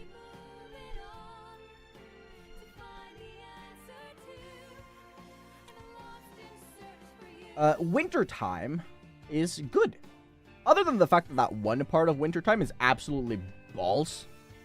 This is a good level. Very long. It's like a 4.5 minute level. So it's too long for a lot of people. I am not one of those people who think Wintertime is too long. I think Wintertime is very fun. I did fluke it. I wish that they would do the bug fix on that one part at like 50. because I think that would genuinely make the level absolutely fantastic. However, that would also make it an insane demon, and I don't want to lose it as an extreme because I think it's cool and good and lovely. Right? Wintertime by Various Garden. Great. Good level.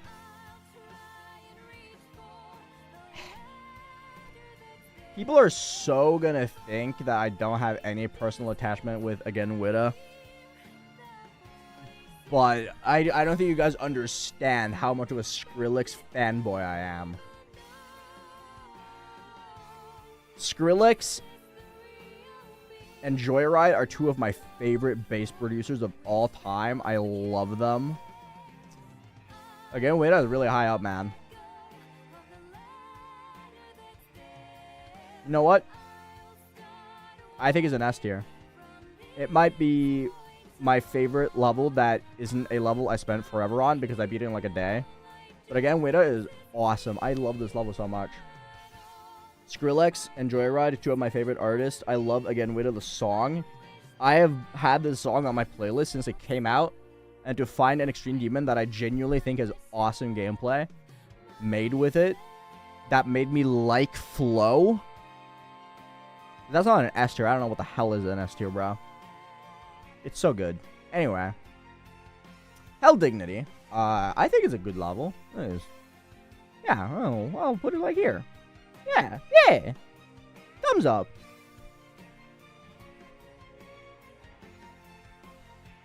I like the Hell Dignity. Why should I rebeat Nutra? Hello? Why would I do that? It's not the only Hell level I beat. It's the only official Hell level. I beat the Hell Nuts, though. Chop Step is another fantastic level. I think Chop Step is also, like, up here. Chop Step is just very good. I like the song a lot. I think probably like it more than Armageddon, actually. Yeah, I think this is just the line of where I love the level, but I don't have that personal attachment to them. Kingslayer, I Never Dreamed, Chop Step, and Armageddon. I think that's just the line, you know? The line.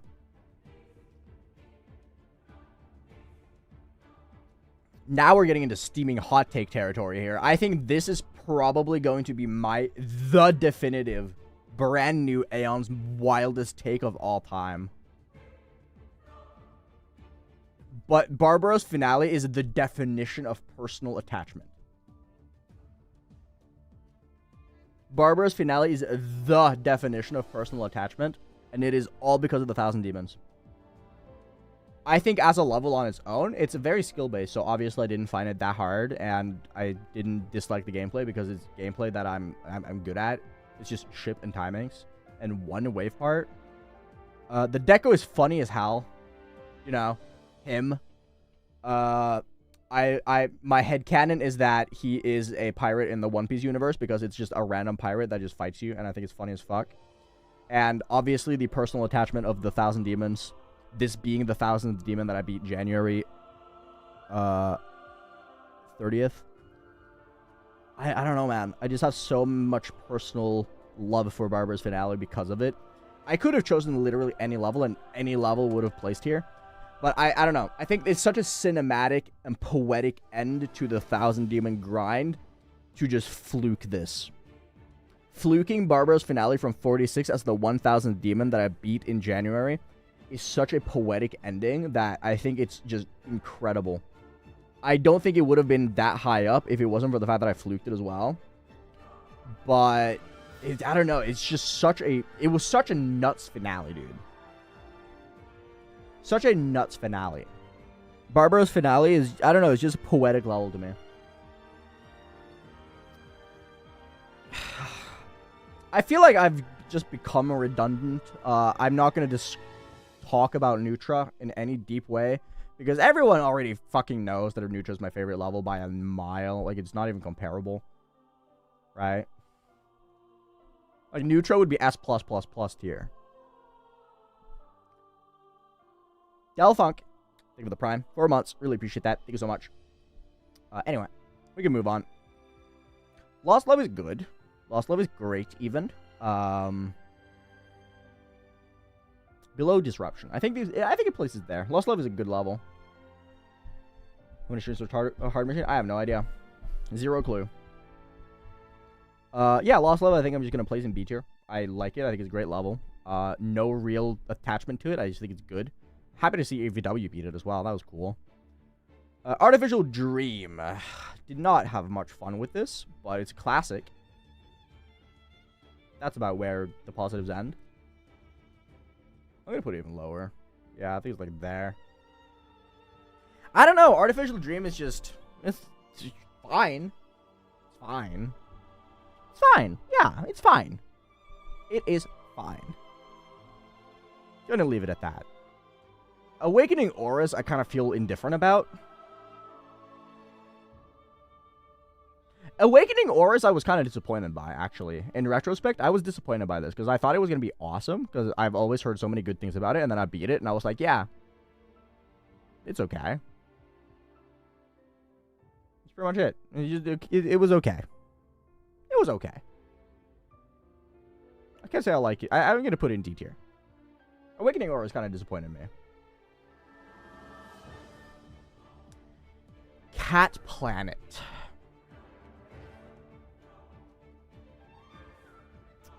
I like Cat Planet. I'm going to put Cat Planet all the way up here, actually. Yeah. Cat Planet is a B tier for me. I think the only, like, definitive negative I have about Cat Planet is the fact that the pre-drop is way too fucking long. Yeah. The only bad thing about Cat Planet is that the drop is at 40%. And the pre-drop is so easy that it just kind of makes it boring to play for longer periods of time. But Cat Planet, I thought it was really fun. I really enjoyed it. I thought it was a good level. Voided is very fun, very good, but it falls under the same umbrella as Stella Luna, Carcano, Napalm, where it's just a good level. I have my gripes with it, but it's not a bad level by any means. It's just an above average, solid level. Everyone should go next to Semicolon 3. They're close enough. They're close enough, right? Ironically enough, I think more realistically, I would just move that there, but, you know. We can't be as zesty today, sadly. Sari never cleared. Disappointed me. I'm being so dramatic, bro. Sari never cleared was a little bit disappointing. I will give it the funny factor. I've always given Sari the funny factor, but, like, it's just kind of whatever, man. I like it, but I like it because it's funny. I just think it's kind of whatever.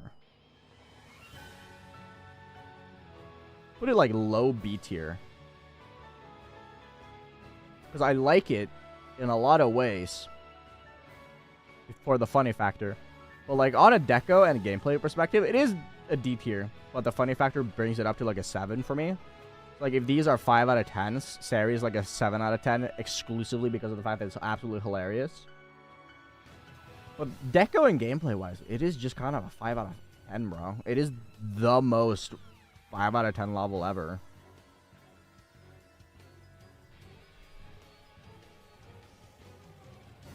Sarik's never clear when. I've actually considered it. Depends on where it places. If it's a new hardest, I'm not going to go for it. But if it's like a 3rd or 4th hardest, I might. I'll consider it. Because I do like it. Anyway, Fair and Frenzy. I think Fair and Frenzy is good. I never found that one wave part everyone finds difficult to be hard. So I kind of just like breezed through this. I thought it was enjoyable. Fair and Frenzy is like here, I think. The B tier for me. Yeah. Fair and Frenzy is fun. I like it.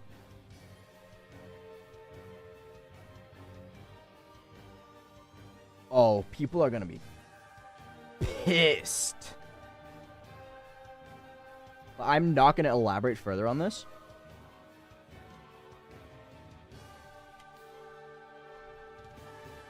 But Troll Level goes there. Troll Level is a bottom 5 least favorite extremes for me. I do not like it at all.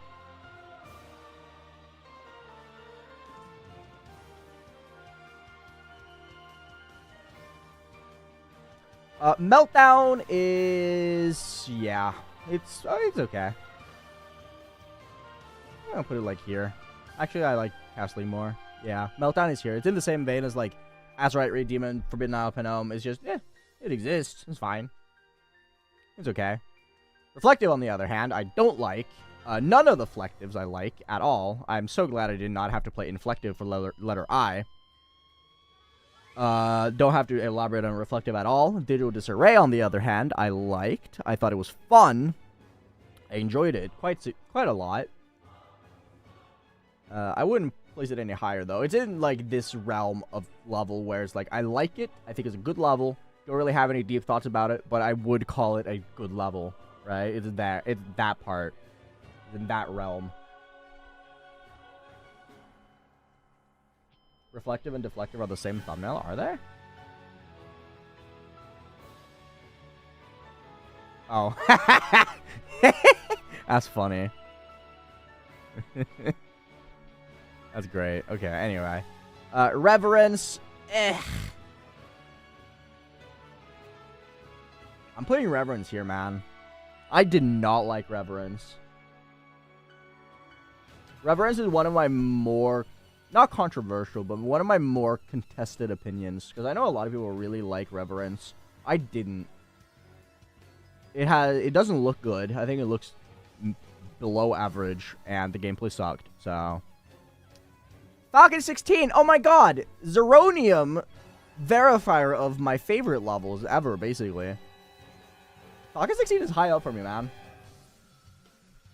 Falcon 16, to me, is the perfect mid-range Extreme Demon. I really like Falcon 16. It is like a perfect mid-range Extreme Demon. It is one of the best levels that you could play that is in, like, above... around or slightly above Bloodbath in terms of difficulty, and you want to step up and start getting better. It has, I would argue, pretty solid balancing. I never found the balancing rough, but I also recognize that I was way above the skill range for it, so maybe I hear the waves are pretty rough for a lot of people. But I just thought it was really fun, man. I really like Falcon 16. Akira is a level I wish I loved. Akira is in a very similar situation to me as Pure Veil, where I think the level looks very cool. But I got 80% on something on this level so fast, and then I think this is one of the levels where I've proportionally spent the longest amount of time with above 75% on a level. Relative to how long I played the level. I think it took me as long to beat a Sarah Never Clear, and I beat it after Sarah Never Clear. The difference was that I got 80, I think I got 81 or something. I got to the last wave within like 3 days, and then I spent a week not getting fucking anywhere. Because I kept dying to the 50s and 60s. Which was super fucking annoying. So I'm gonna put Akira like here, I think. I like it more than Static Ignition. I think it looks great. But the gameplay just left me so displeased towards the end. And a lot of that is experience-based, which I recognize is, like, pretty shitty thing to do, because the gameplay isn't inherently bad. I just didn't like it, playing it, pretty much.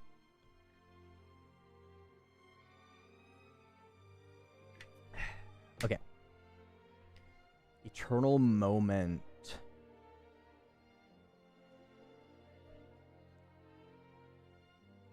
I loved Eternal Moment.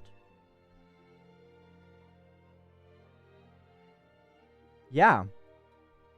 I'm thinking back at Eternal Moment. I really like it. Like, really like it. I can't really recall anything about Eternal Moment that I disliked. I beat it in a very timely manner. I had consistent, like, just consistently more and more good progress. There was no day where I played it where I didn't feel like I improved at the level or got a new best. And I never felt stuck with it.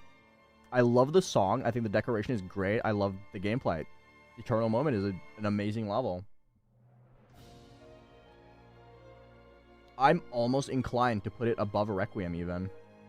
I think they're interchangeable. I really like Eternal Moment. It was a very random level that I kind of just like fell in love with. Similarly to Atomic Cannon, I can't really put a finger on why I loved it as much as I did. I just really like Eternal Moment.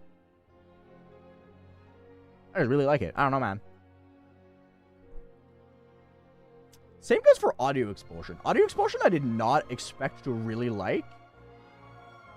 I'm gonna put Audio Expulsion this high up, man. Audio Expulsion is another level that I just don't have any explanation why I really like. I just really like it. The only reason Audio Expulsion is not an S tier for me is that one part at like past the really dumb wave, because for some reason that part never got to work for me. But I never died to it from zero, so it's fine. It's fine. It's fine. Audio Expulsion though is amazing. Really like it. Audio Expulsion is fantastic. Yeah. Prismatic Haze, I initially said I didn't really like, but looking back at it, I don't dislike Prismatic Haze. I beat it really quickly, so that's probably part of it. But Prismatic Haze isn't bad. I think Prismatic Haze is just another one of those, another Napalm where I just don't have a lot of experience with this kind of gameplay, so therefore I found it slightly more annoying than I probably would have otherwise, but is a good level. That is another level that I think is a very big surprise to a lot of people. Also, Edwin, I don't know why you're surprised about the Eternal Moment placement, considering the fact that I gave Eternal Moment a 90 out of 100. Anyway, that's beside the point. Yeah, I'm gonna put Phase in B tier, I think. Oh my god, please. I'm dying.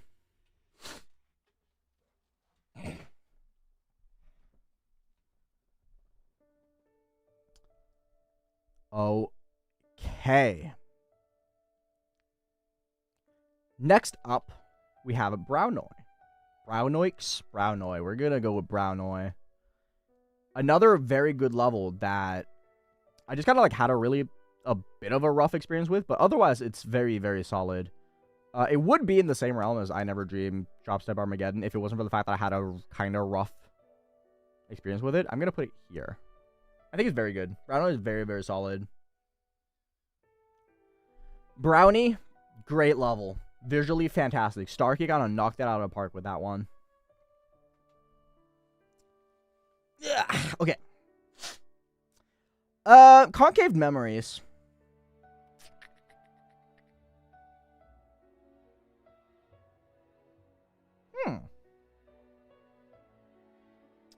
Like memory gameplay, you're gonna see soon. Man, Concaved Memories is such a nothing level. I haven't played Chromatic Haze, so I can't really say. Geometry Dash Woman. Damn, Concave Memories, man. I'm going to call Concave Memories a nothing burger. I'm going to place it, like, here. Above down base. I have no thoughts. It's just there. I don't dislike it. There's nothing about it I genuinely don't like. I just can't pinpoint exactly what I like about it either. It's just a level I do not have any... I'm completely blank on it. Completely blank.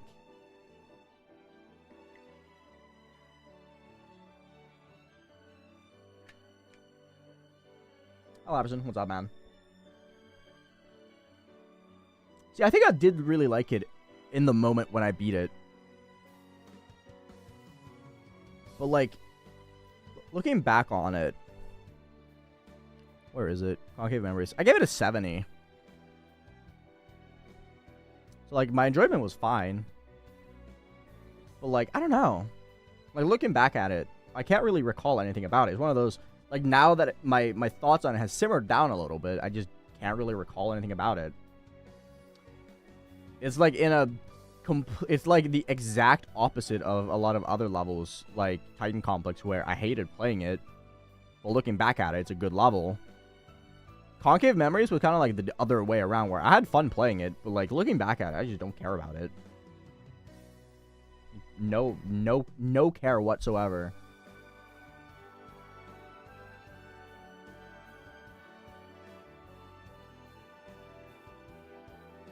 It's 200 levels, Dedrick. Are you really surprised? Snowdrift, though, on the other hand, I think Snowdrift is awesome. Snowdrift is like one of those hidden gem levels that I really like, that I think looks fantastic and has decently fun. Oh, wait, shit. Fuck. Where did I... Like here, wasn't it? Yeah. Snowdrift, I think is great. I think it's good level. I think visually speaking, Snowdrift is really cool. Yeah, I think I'm going to place Snowdrift in B tier. For sure. Woolsey raid, thank you. They didn't even tell us to come here. Oh. Damn. I can't believe Woolsey would do such a thing. So toxic, man. Anyway, whatever. Oh, you guys. Okay. Any expectations for Promethean? What are your guys' expectations for Promethean?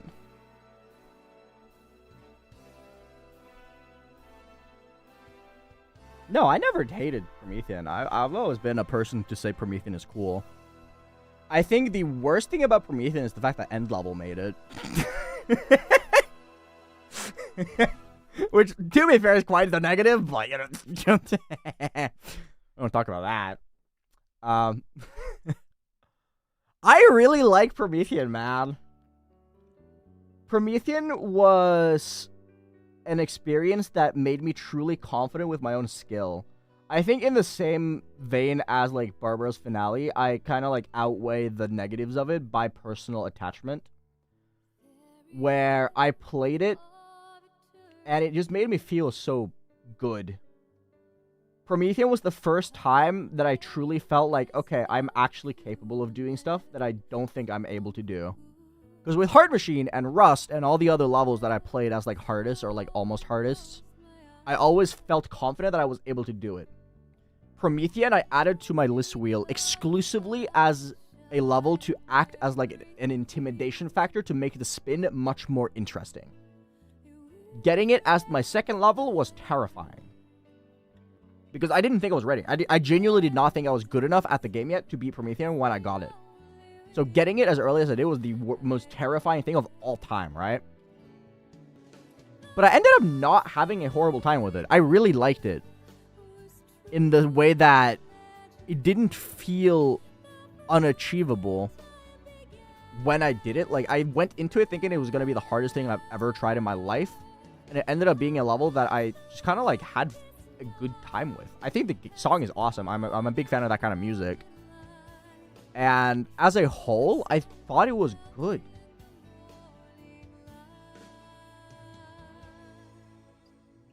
I can't call it an S tier because there are definitive flaws with it that I don't want to, that I can acknowledge. But it's a high A tier for me. It's a high A tier for sure.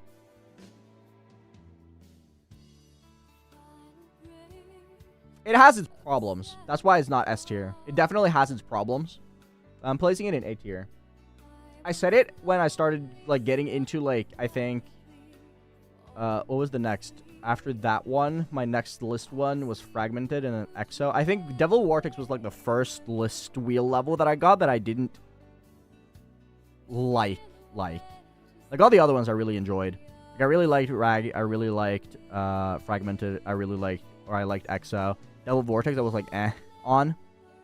The first few list wheels, I really liked. I really enjoyed. Anyway, Boogie.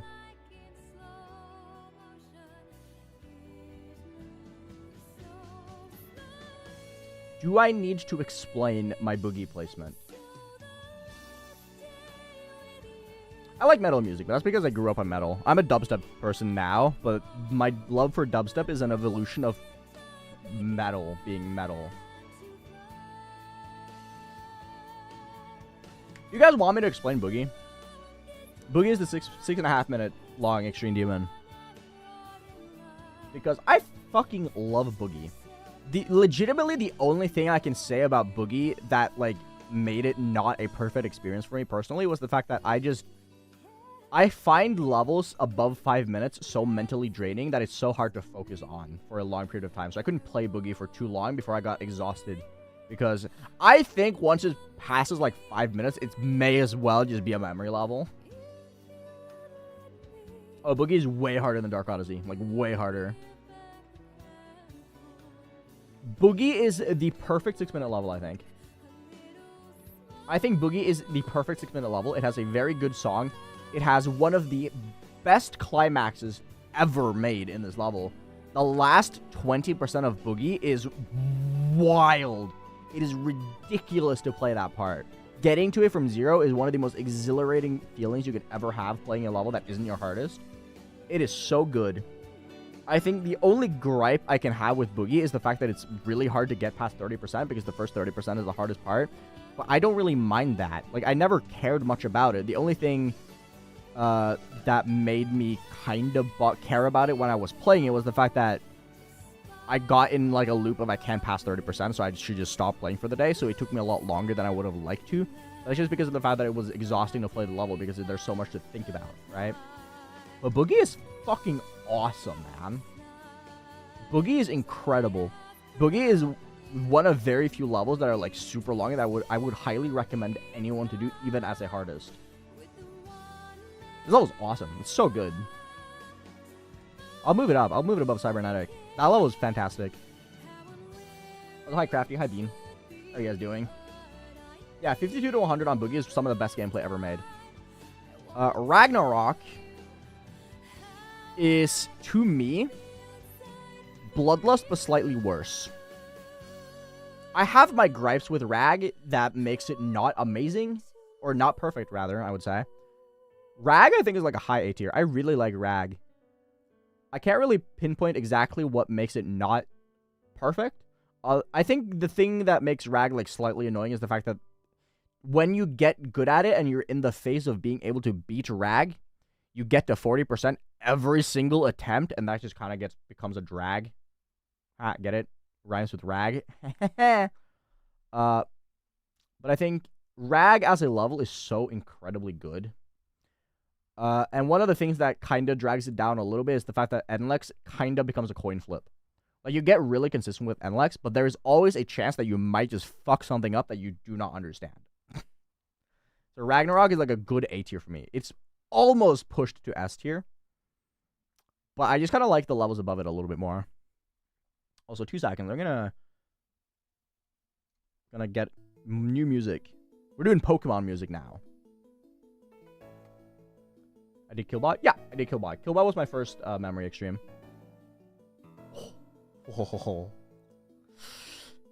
Here comes one of my absolute favorite levels of all time. Yeah. No. Even higher, man. The mainframe is just... Weren't it for Nutra, the mainframe is easily my favorite level this year. The mainframe is incredible. Absolutely incredible. I cannot... There's just something about... The mainframe, I think, as a level, cemented why I love memory levels the way I do. In the fact that the mainframe didn't just feel like a memory level, but it felt like a puzzle.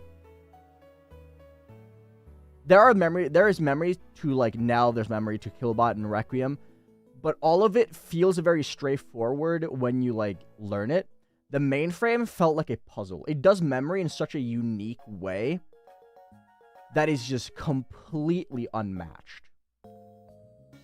Like, every single part is more than just memory. It is a puzzle that you have to solve, and solving that puzzle was so fun. Every single part of the mainframe I so distinctly remember. It is one of the best levels I've ever played in my life. It is so fantastic. It's such a genius level. I think the mainframe is one of very few levels that truly transcend GD on, like, a gameplay perspective, just because of the fact that it takes standard GD gameplay and adds it adds a different dimension to it that is so unique. I think the mainframe is one of few levels that you truly have to play to understand. And I think that's so cool. Yeah, the mainframe is up here for me. I love it. I fucking love it, man. I don't know what else to say. On the contrary, we have Goner. I don't like Goner. I wish I liked Goner. But Goner, I think Goner's a sick level. But it was entirely ruined by the fact that I legitimately felt like I played it blindfolded. Because I could not see shit and it hurt my eyes. It was a constant pressure headache. Had my eyeballs been more functional, it would have been great. But I did not have fun playing it. I got to the wave like every 5 attempts. And I just could not beat it because I couldn't see shit. And it hurt my eyeballs. I wish I liked it, but I just didn't. That's all I'm going to say. Retention Rush as well is another disappointment, I think. I was severely disappointed by Retention Rush in the sense that I thought it was going to be amazing because everyone had hyped it up so much, and I just ended up feeling very neutral about it. I think it looks cool, but the gameplay just disappointed me, man. Or did I beat it? I beat Goner exclusively as a personal challenge because I remember trying it out when it came out and really liking it, but it hurt my eyes. So I beat Goner as like a personal challenge to prove that I can beat something even though there is like a physical limitation put on me. Goner was a personal challenge through and through. Akira's D because I hated playing it. I had a very rough experience with it. Proteus is... Name a good thing about Proteus. I don't think I can, man. Proteus but red. Yeah. Put it here, I think.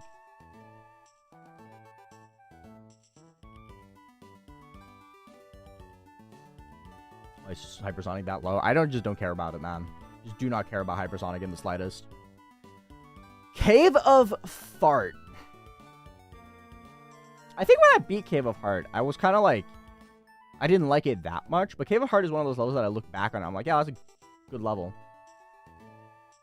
I think I'm going to put Cave of Heart, like, here. Like, it's in the same realm as, like, Retention Rush, or, Retention and Dark End, and Acrosis, where I really like it.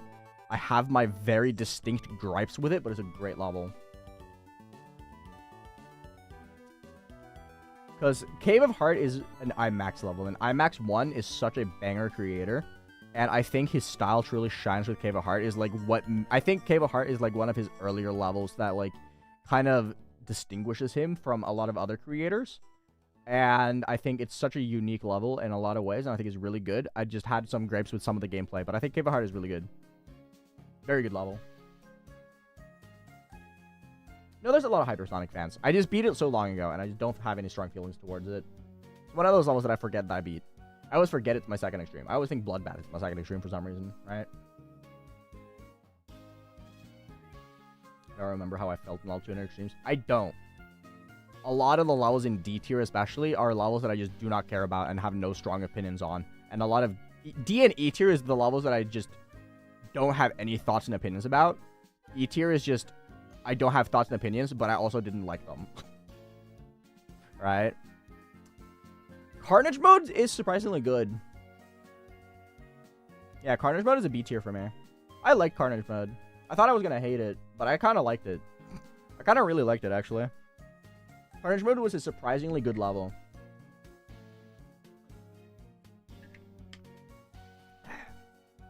No super strong opinions, but I thought it was very enjoyable. I'm going to put it between Snowdrift and Broken Signal. Yeah. I think that's where I'm going to put it. Ooh, Matilda the Machine. Matilda the Machine falls under the same category for me as Arctic Lights, Hateful Reflection, Anahita, Napalm, where I love the level, but I also have such strong opinions on either gameplay or decoration. When it comes to Anahita, Napalm, Semicolon 3, Voided, so on and so forth, I have strong opinions on either one of the sides, and I think Matilda the Machine is such a cool level. I love it. It's such a uniquely itself level.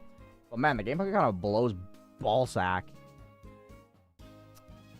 But I love the deco in Matilda the Machine so much, dude. It's such a beautiful level. It's aged so poorly. It is aged so poorly, man. But I like it. I really like it. I love Matilda the Machine, but it's such a bad level gameplay wise. I mean, I beat Cataclysm as my first extreme because I beat it in 2017, 3 years before AcU even existed. So, did I put Reflective? Yeah, I put Reflective. I put it here, E tier. Fragmented, or Fragmented. Strongly rough experience with this. I had a very hard time with the 60s especially. I had a really bad mind block with the 60s. It was just a huge choke point for me. But Fragmented is probably my favorite 1.9 GDPS level. Yeah.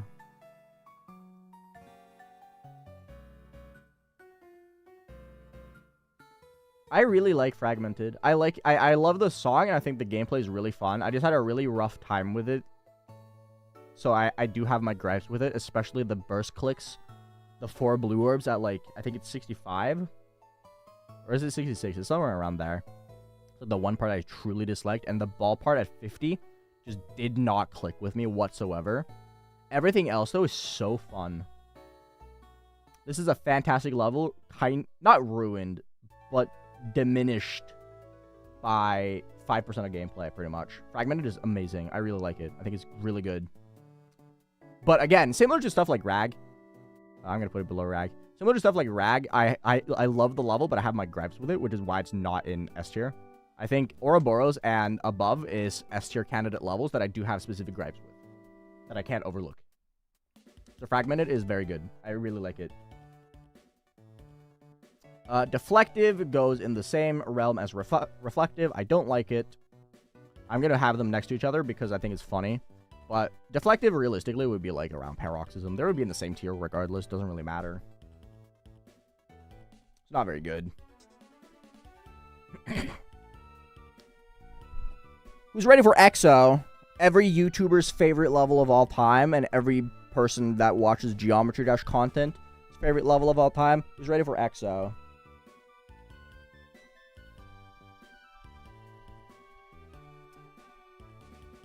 I really like EXO. I think EXO, sadly, is one of those levels that it is kind of boring from zero. Because there is because of the fact that the gameplay is really determined by the song, and the song is very slow a lot of the time. EXO can get kind of boring, but there wasn't really any point in time where I thought EXO was bad. I might be misremembering. Yeah, in my brain, I thought it was, like, slightly above average. But, like, looking back at EXO, I did really like it. EXO is probably my second favorite Karma L.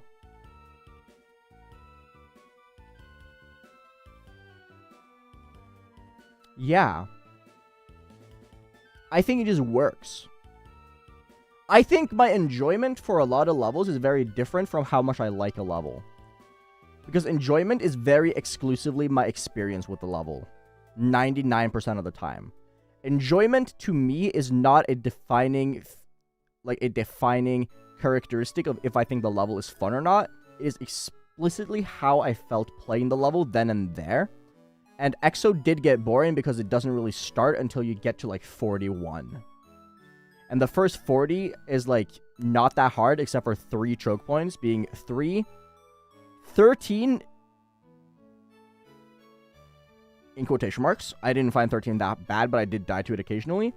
And this 31 ship was like the only reason you didn't get to 41 basically every attempt.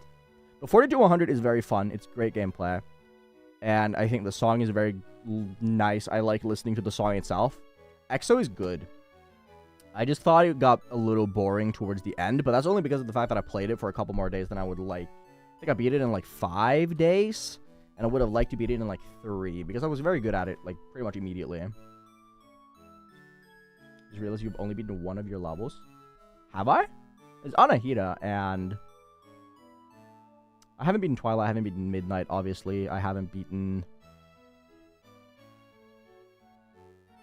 Huh, you're right. Did you hosted Cupid, right? I might beat that. Anyway. Endless Dream is good, but I don't really have any deeper thoughts than that. I thought the gameplay in the duel especially was kind of jank, but it's a good level. Oh, Cupid was VIP. I beat Elysian Aegis, you're right. But that's an insane demon. Does it count? I don't know. I forgot Cupid was VIP. My bad. Oops.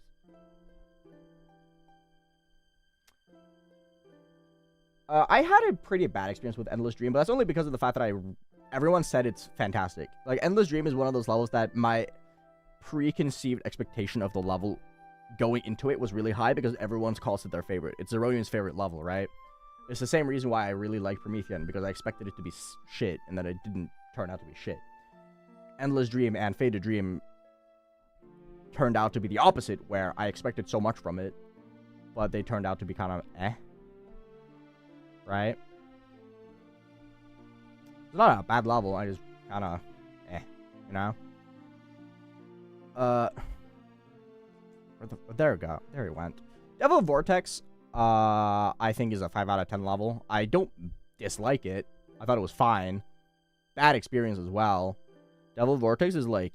But I don't hate Devil Vortex. I don't know. I can't, like, get myself to hate Devil Vortex. I think it's just fine. I think it's whatever. I wouldn't say it's because I fluked Promethean. I still spent a fuckload of time on it. I had a billion runs on it. And I did die to the last ship. I didn't fluke it. But I definitely got lucky.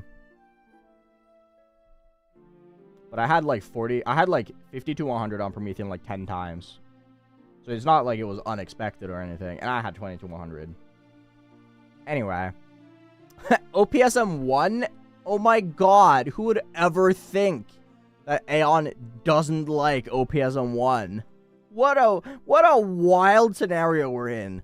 The level I dropped because I didn't like it from trying it out turned out to be a level I did not like.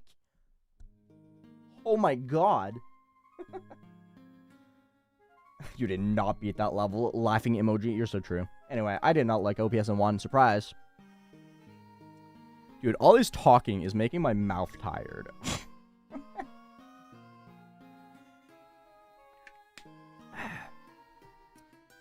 No Jokes, I really like, but I can't justify putting it really high because I have never...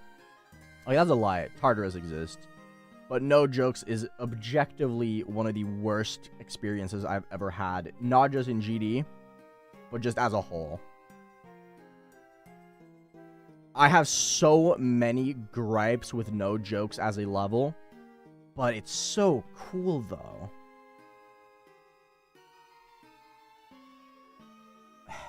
Yeah, I have too many gripes gameplay-wise to put it in A tier. I'm just going to put it in high B. Because it's such a well-executed level. I just hated the gameplay and I hated playing it. See, that's why I like... That's why I'm making this tier list, though. Because I can hate a level experience-wise, but still like the level. As I tried to explain earlier, if I didn't play levels I liked in the fear that I was going to hate playing them, I wouldn't play any of the levels I like.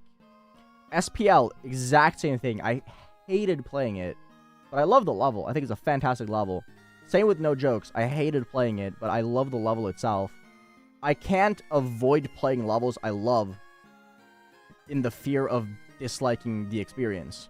The only level I would justify doing that with is 666. Because SPL and No Jokes, I started liking when I started playing them, but ended up disliking as a whole later.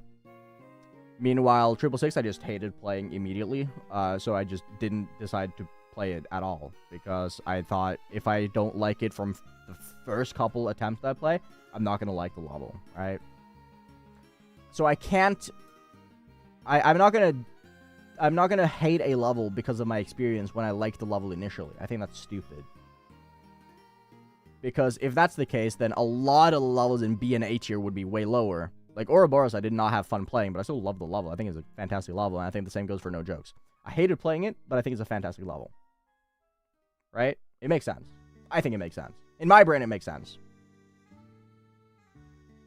Ithacropolis, I think, is cool. I like it. I think Ithacropolis is in the same vein as like Sarah Neverclear. I think it's a cool level with It's just, yeah, it's there. I think the gameplay is okay. It's fine. It's okay. Yeah, no. I think NecropoliX just falls in this range, whereas, like, I like the level, but it's good. It's a good level. You gotta have the most cognitive dissonance ever. I don't know, man. I think it's a reasonable thing to just be able to detach your experience from what you think of a level. I think personally it's unfair towards a level to judge other qualities based around your experience with it. Like, I can look at No Jokes and think it's a cool level without much issue, but I can also recognize that I didn't have fun playing it. Right? I think being able to detach your experience from what you think of a level is very important when judging a level based on how much you like the level. Your experience and how much you like a level are two very different things, I think. Cats are awesome. 420. Thank you for the Prime. Appreciate it. Thank you for the 5 months. I don't know. Is that a me thing? I feel like more people should start detaching experience from how much they love a level. Because I so frequently see people who are like, who really liked a level, and then they tried picking it up and beating it as a hardest, and then absolutely hating it, and then they end up calling the level shit. And I just do not agree with that sentiment. I cannot agree with the sentiment of calling a level shit because you did not have fun playing it after a certain point. Right? Like, as I said, I liked No Jokes to begin... I enjoyed No Jokes to begin with, but then as I actually started getting decent at the level, I recognized, okay, this level has its flaws, but I still think the level visually is really cool, and I think the joke itself of the best drop ever and the way it's executed is great. I just didn't have fun playing it.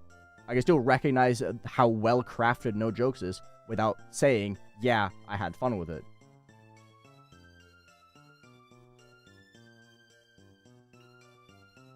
Anyway, Covaretta. Covaretta is very good. I really like Covaretta.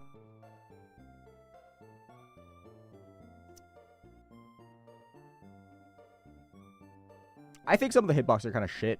That's where I'm going to draw it. I would have placed it S tier, but there are some very bad hitboxes. So Covaretta is a high A tier for me. For sure. Covaretta is a very good level.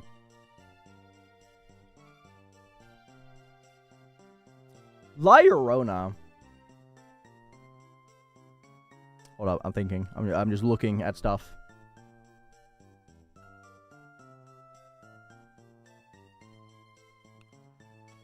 La Llorona is very good looking. I think it's just boring. I think it falls in this realm where I have certain strong opinions on stuff. And I think it looks fantastic, similar to Napalm and Anahita. I just think the gameplay is kind of boring. I'm gonna put it above Matilda the Machine. There are a lot of purple thumbnails. Why do I beat so many purple levels?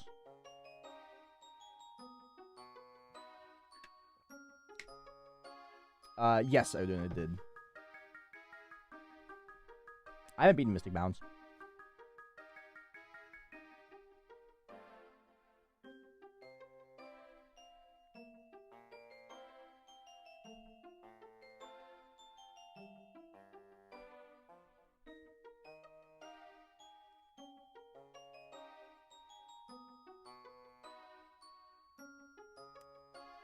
Yeah.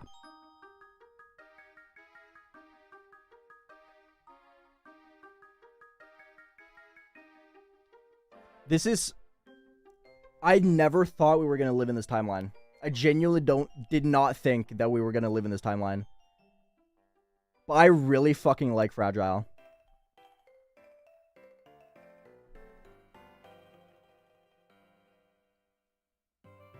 It was incredibly consistent. I consistently improved at it for every single day that I played it. And I just always felt like I was making more and more progress, which is impressive considering the fact that I played it for like 2 weeks. I really liked Covaretta to begin with. I thought Covaretta was really fun, and it fixed every issue that I had with Covaretta. And unlike most people, I did not find Fragile so unbelievably unbalanced that it got frustrating.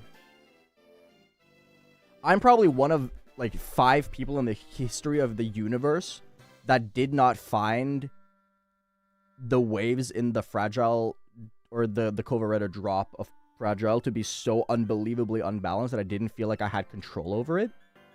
And I just found the general Kova drop of Fragile as a whole to be very hard.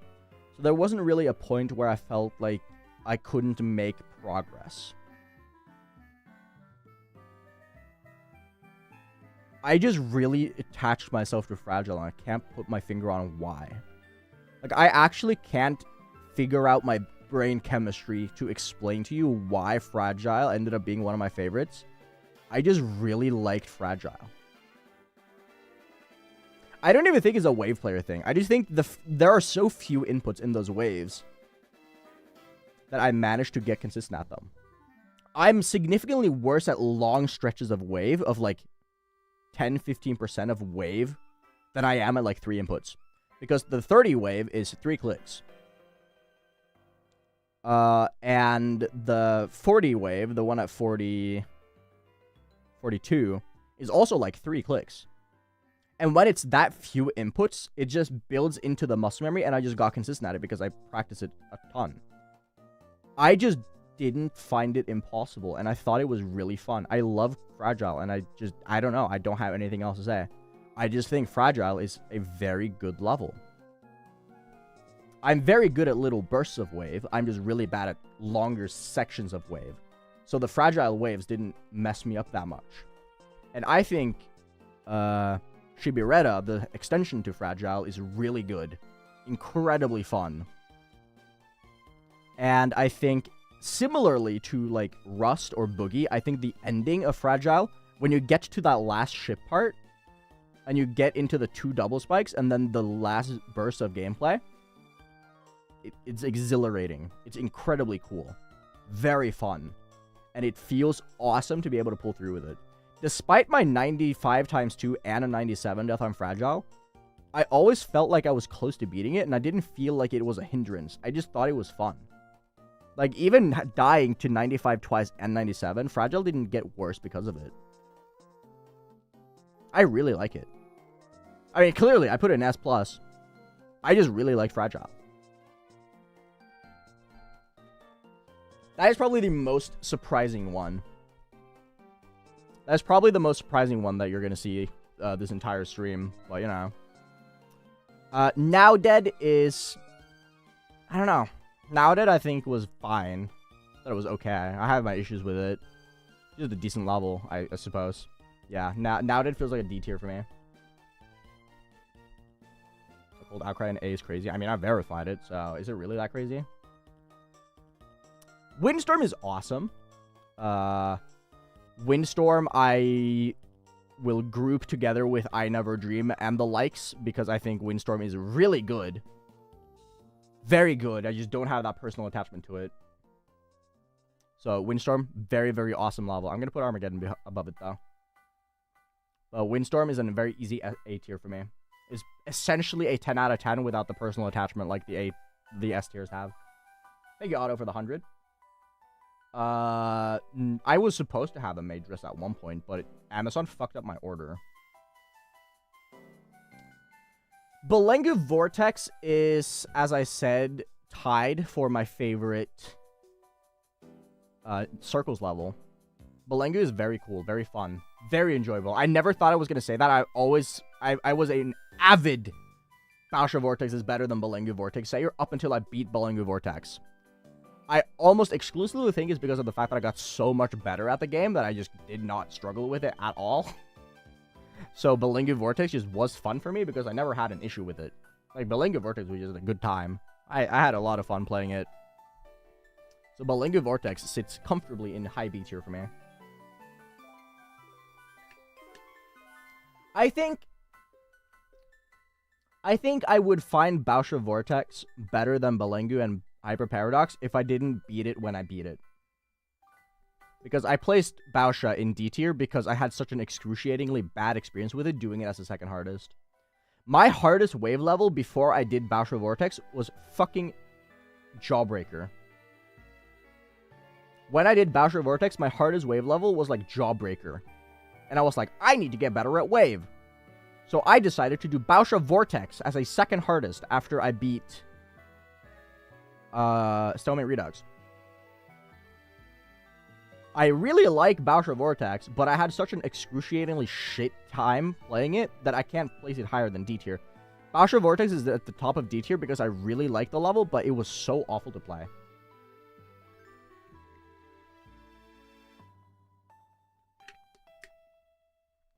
Anyway.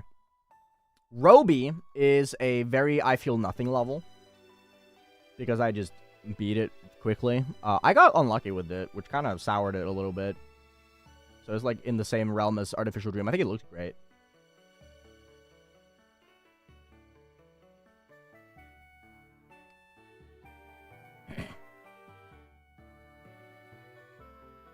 Yeah, Bausha was mainless when I beat it.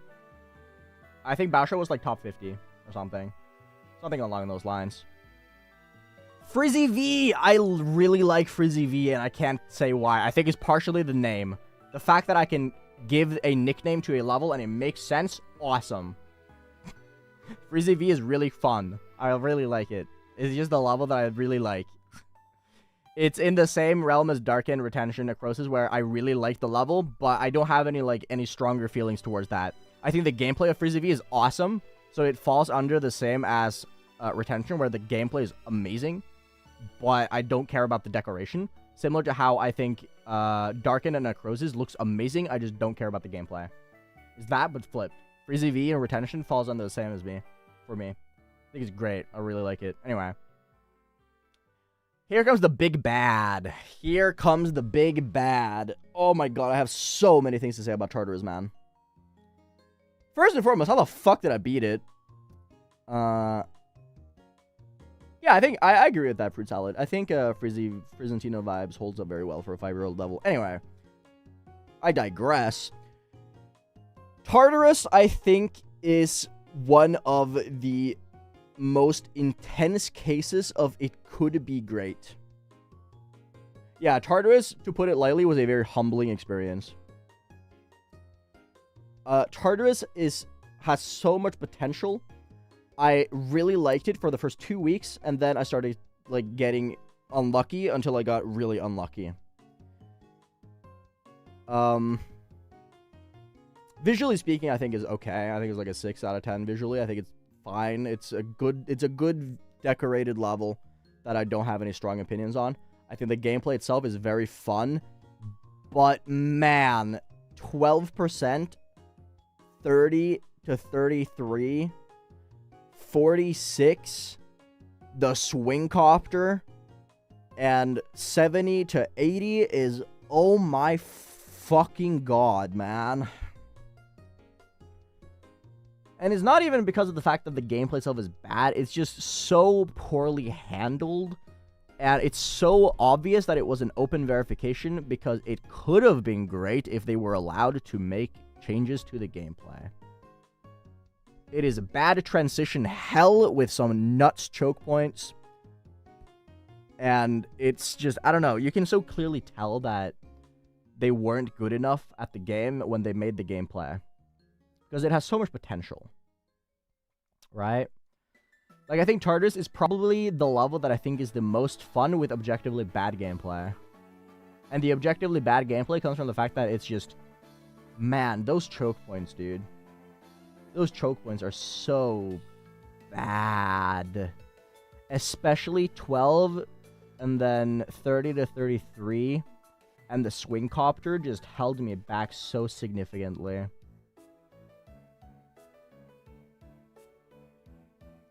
I think Tartarus is in the same realm as I've previously mentioned, Napalm, Anahita, Matilda the Machine, where I have so much passion towards Tartarus because of how much time I spent with it, and I really truly think that the level could be amazing. I think Tartarus has the potential to be great, but because of the fact that it has the legacy that it has, it will never be good. And I think that is such a fucking shame. Because I really like it. I do really like Tartarus. I really enjoyed playing it. But as I got better and better at the level, I realized that certain things just do not get easier. And they just suck. And the fact that I had like 230 list percent deaths, we don't talk about that. That is also partially why. I had the worst possible experience with it. And I don't know. I wish it was better. But I'm going to put it in C tier. Because I don't think it's a bad level. I just think it could be way better.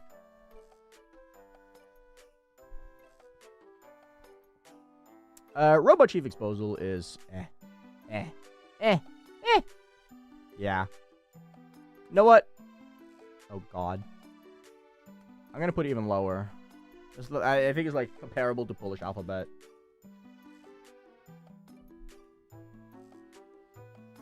I'm gonna put it there. Robot Chief Exposal is just the level. The Ultimate Demon, I don't really feel strongly towards. I have really no thoughts and opinions. I think it's just a fine level. The Ultimate Demon mix. Cross out the mix. See, the thing about that, though, Cryptics, the reason why I should probably promote Bausha, because I like Bausha. I still think I prefer Bausha over, or Tartarus over Bausha, though. But, yeah, I think I'm going to put it here. But I just have so much... I think Tartarus excels in the fact that I have so much personal attachment to it. I feel so strongly towards it. There are very few levels that evoke such explicit emotion as Tartarus for me. And all of it is because of the fact that I spent so much time on it. I spent 2 months of my life playing this level for like 4 hours a day.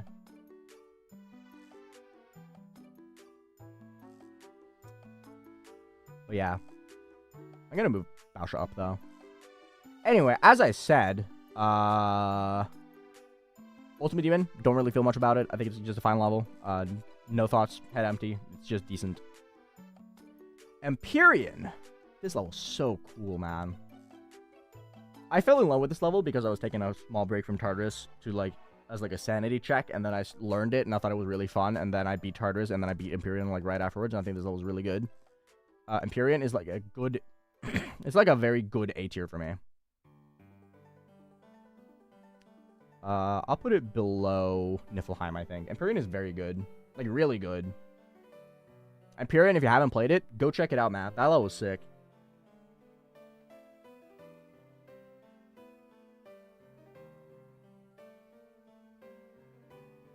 You sure he doesn't look like that? Are you talking about Empyrean? Empyrean is so cool, man. What the fuck? Empyrean is such a good-looking level. Empyrean is Cherry Team Slop. It's a solo. The fuck you mean Cherry Team? It's a solo. Louis, thank you for the $2. I appreciate it.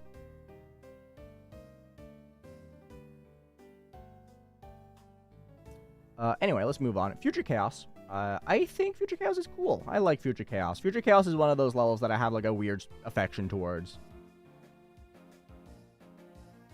Yeah, I'm gonna say it, man. I think Future Chaos is an easy A tier. Future Chaos to me is just a cool level. I like it. I don't know what to tell you, man. Future Chaos is just... I really like. It might be a recency bias. Future Chaos I can see falling down on the list as time progresses, but I really like Future Chaos.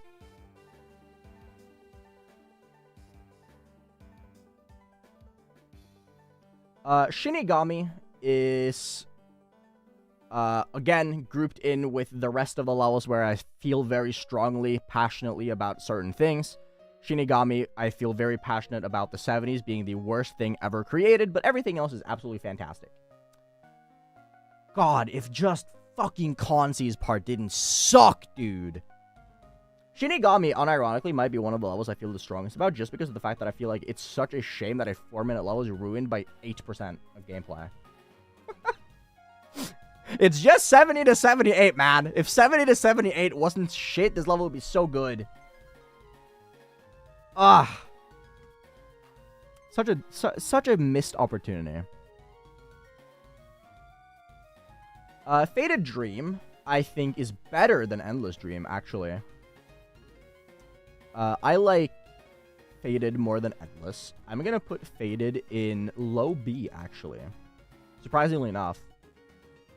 I think it's a step above. I did enjoy the gameplay. There was just a couple things about it that I didn't like. I specifically did not enjoy the duel in this one. I thought the duel was really rough, and I thought there were a couple of really whack choke points. But unlike Endless, I think the level has mostly very good gameplay. It's just that one thing. But that's about it. And I think the ending of Endless or Faded Dream is much cooler. Anyway. Heart Attack. Ooh, I feel like Heart Attack is just... I like it, but I don't. I like it, but I don't. Because, like, 30-100 is fun, but I just didn't enjoy playing it because it's just... What the fuck is the first 30%, bro? Right? Like, what the hell is the first 30% of the level?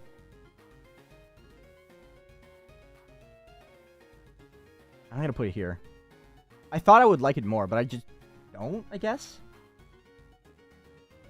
I just don't. The Hell Nuts is another surprisingly good level. Do I have any gripes with it that I just can't overlook? I didn't like the 70 UFO that much.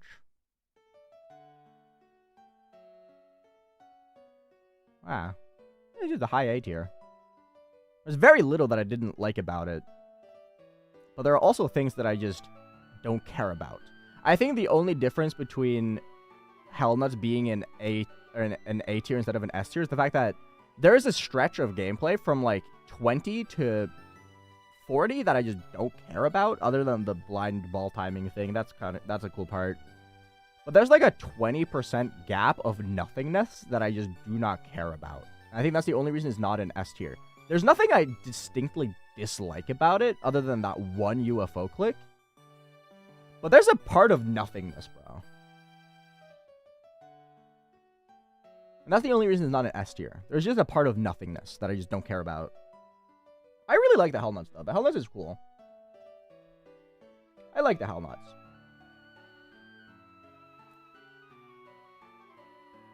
Now, you may have remembered the fact that I said that there was going to be 10 levels in S+ tier. And I feel like this is both the least surprising and most surprising thing you could ever ask for. And it is the fact that I absolutely fucking love Spirit House. I don't know why I fell so much in love with Spirit House. But Spirit House is just an absolutely phenomenal level. And I don't know why. I thought the gameplay was really fun. I enjoyed it. I thought the festivities around it was really fun. I love Mario. I think the decoration is so absolutely hilarious. I think Spirit House is my guilty pleasure level. Spirit House is my guilty pleasure level, I think. Because I loved playing it. I thought it has some of the most fun gameplay ever. And it's just, I don't know. I think it's so charming. It is so charming. Spirit House is definitely my guilty pleasure level, I think. Where I just like it for every reason that I shouldn't, but I just do. I am Spirit House pilled. I don't know, you guys, the people who see me talk on Discord all the time probably would have noticed. But even now, when people ask me, hey, can you recommend me a level? I would just say Spirit House. Because Spirit House to me is just such a banger level. I don't know, man. I can't really say why. I just really like it. Spirit House is awesome. I don't know, man. I really like it. Gangimari, sadly, was not the best when I played it. I'm going to put it, like, here. It's good now. It is very good now. But when I beat it, I'm going to go off when I beat it. I did not like it that much, sadly. I think it's cool. I think it's a good-looking level. That is below acceptable gameplay-wise.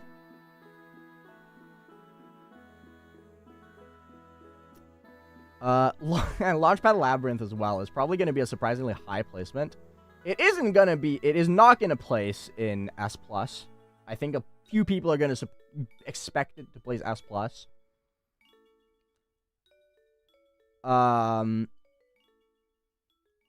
But it isn't. It's going to place very high A tier, though.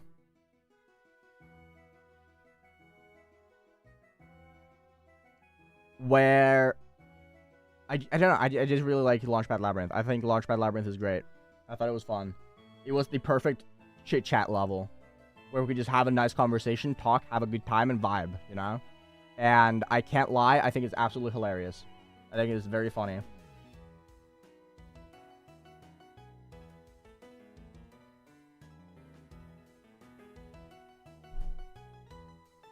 Helios as well goes very high up for me, actually. I think Helios is in Armageddon, Windstorm realm, where I think it's like, it would have been a 10 out of 10 if I had any personal attachment to it. I think this level is really good. Like, really good. It has amazing song, very fun gameplay. It looks okay. I wouldn't say it looks amazing, but it looks good. But Helios is very, very solid. Very strong level. Very good. Totem as well is kind of in that realm, honestly. I didn't expect to like Totem. I can't lie.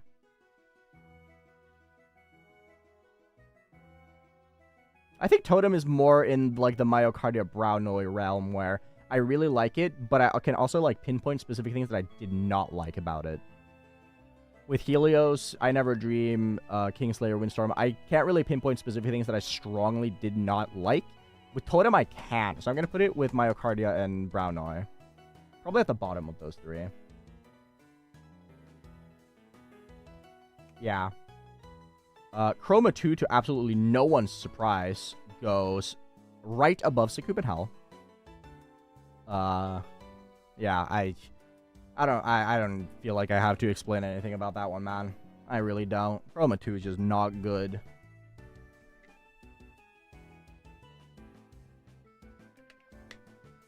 Stereo Extremeness. One of my more recent extremes, surprisingly enough. I know, crazy. I would never have guessed. Stereo Extremeness, I think, falls in the same as Siren Never Clear, where I think it's funny. It has decent gameplay and decent decoration, all things considered. But it's not amazing. I think it's just Siren Never Clear, but a little bit worse. A little bit worse.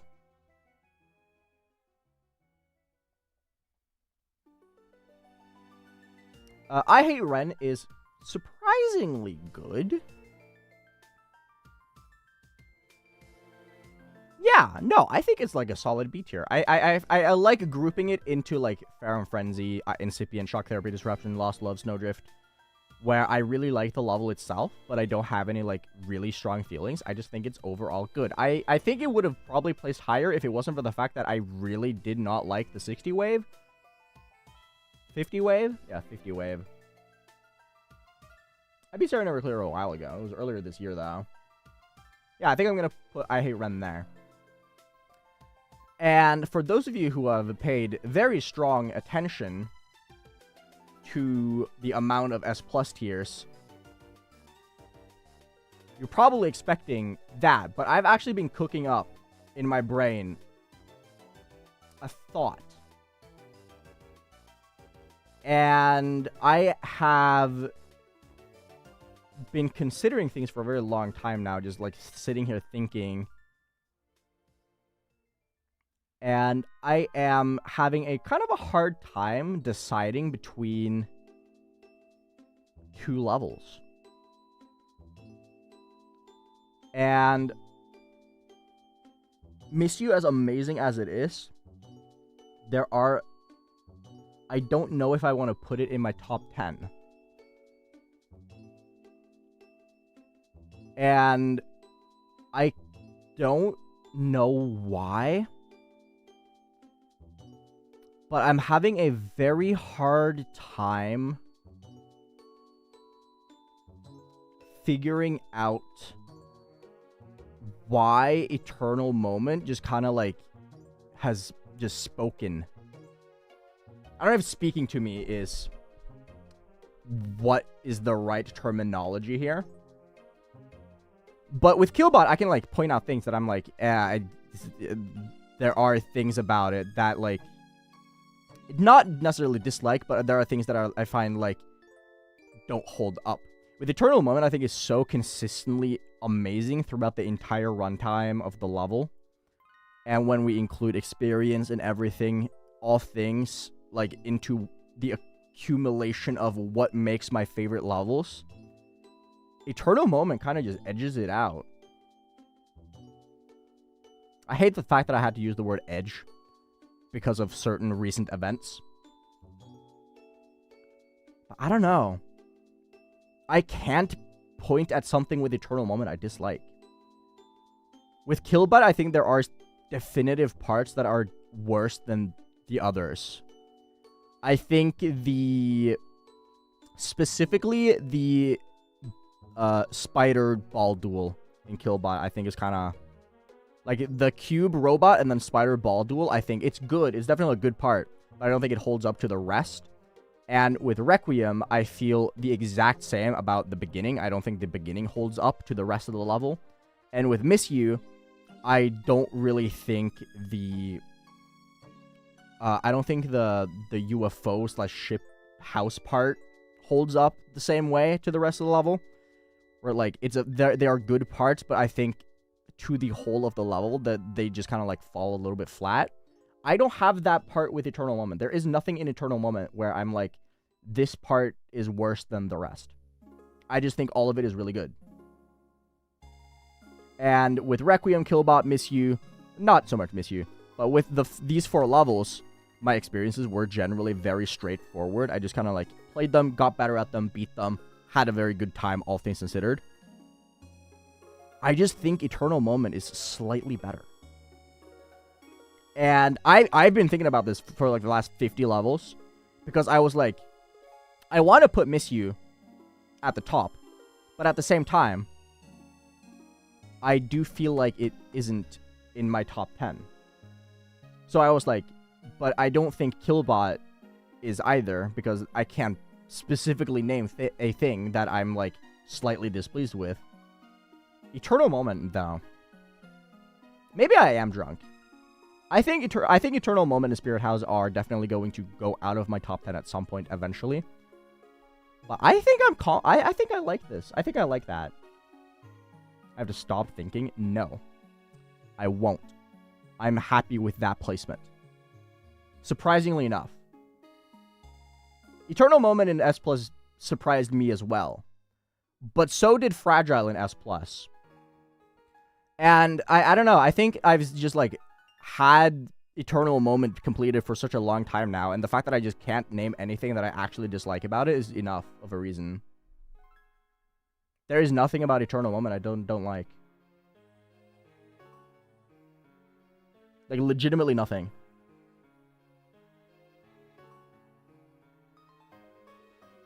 I'm not lying to myself, okay? I really am not. I still...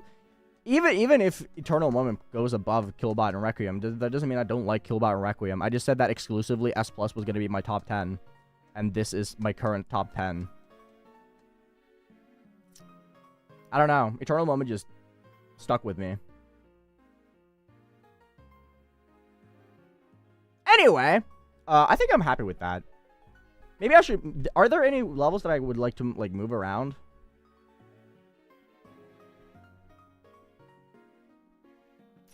Not really. Move Retention Rush above that, and Akira above that, and that. I think I'll move Step to Hell a little bit down. But other than that, I think I'm perfectly fine with this ranking. Yeah. I think D tier, C tier, and B tier is generally... Their tiers is what matters, and not like the actual placement of them. I feel like these are all very up for debate, generally speaking. Like, where they are placed within the tier. But as for E tier and F tier and Sonic Wave tier, I'm very happy with it. And A tier as up to S+, I'm happy with the placements. Yeah, no, I'm surprised at a lot of these placements, personally. But I've been thinking about them a lot while we've been discussing this. And I think I feel confident with these placements overall. Auditory is in E tier. Because I think it looks good. Anyway, that's pretty much it. Tomorrow, we are going to start 12 Demons of Christmas. For those of you on YouTube, go over to Twitch, follow on Twitch. We're going to be starting 12 Demons of Christmas tomorrow. That's going to be exciting. I'm very excited to put that on. Very hard level. Harder than Arctic Lights. So it's going to be a new top 10 hardest for Mr. AeonAir. It's going to be very enjoyable. So yeah, I'll see you guys tomorrow for that. Get yourselves some G Fuel. I would appreciate it. Anyway, I'll see you guys around. Take care, everyone. Love you all. I don't know. I might screenshot this tier list and put it on Discord somewhere, just so for people to see, so that you can study it and ridicule me. But yeah, I'll see you guys around. Take care, everyone. Love you all. Peace out, and I'll see you guys later. Goodbye.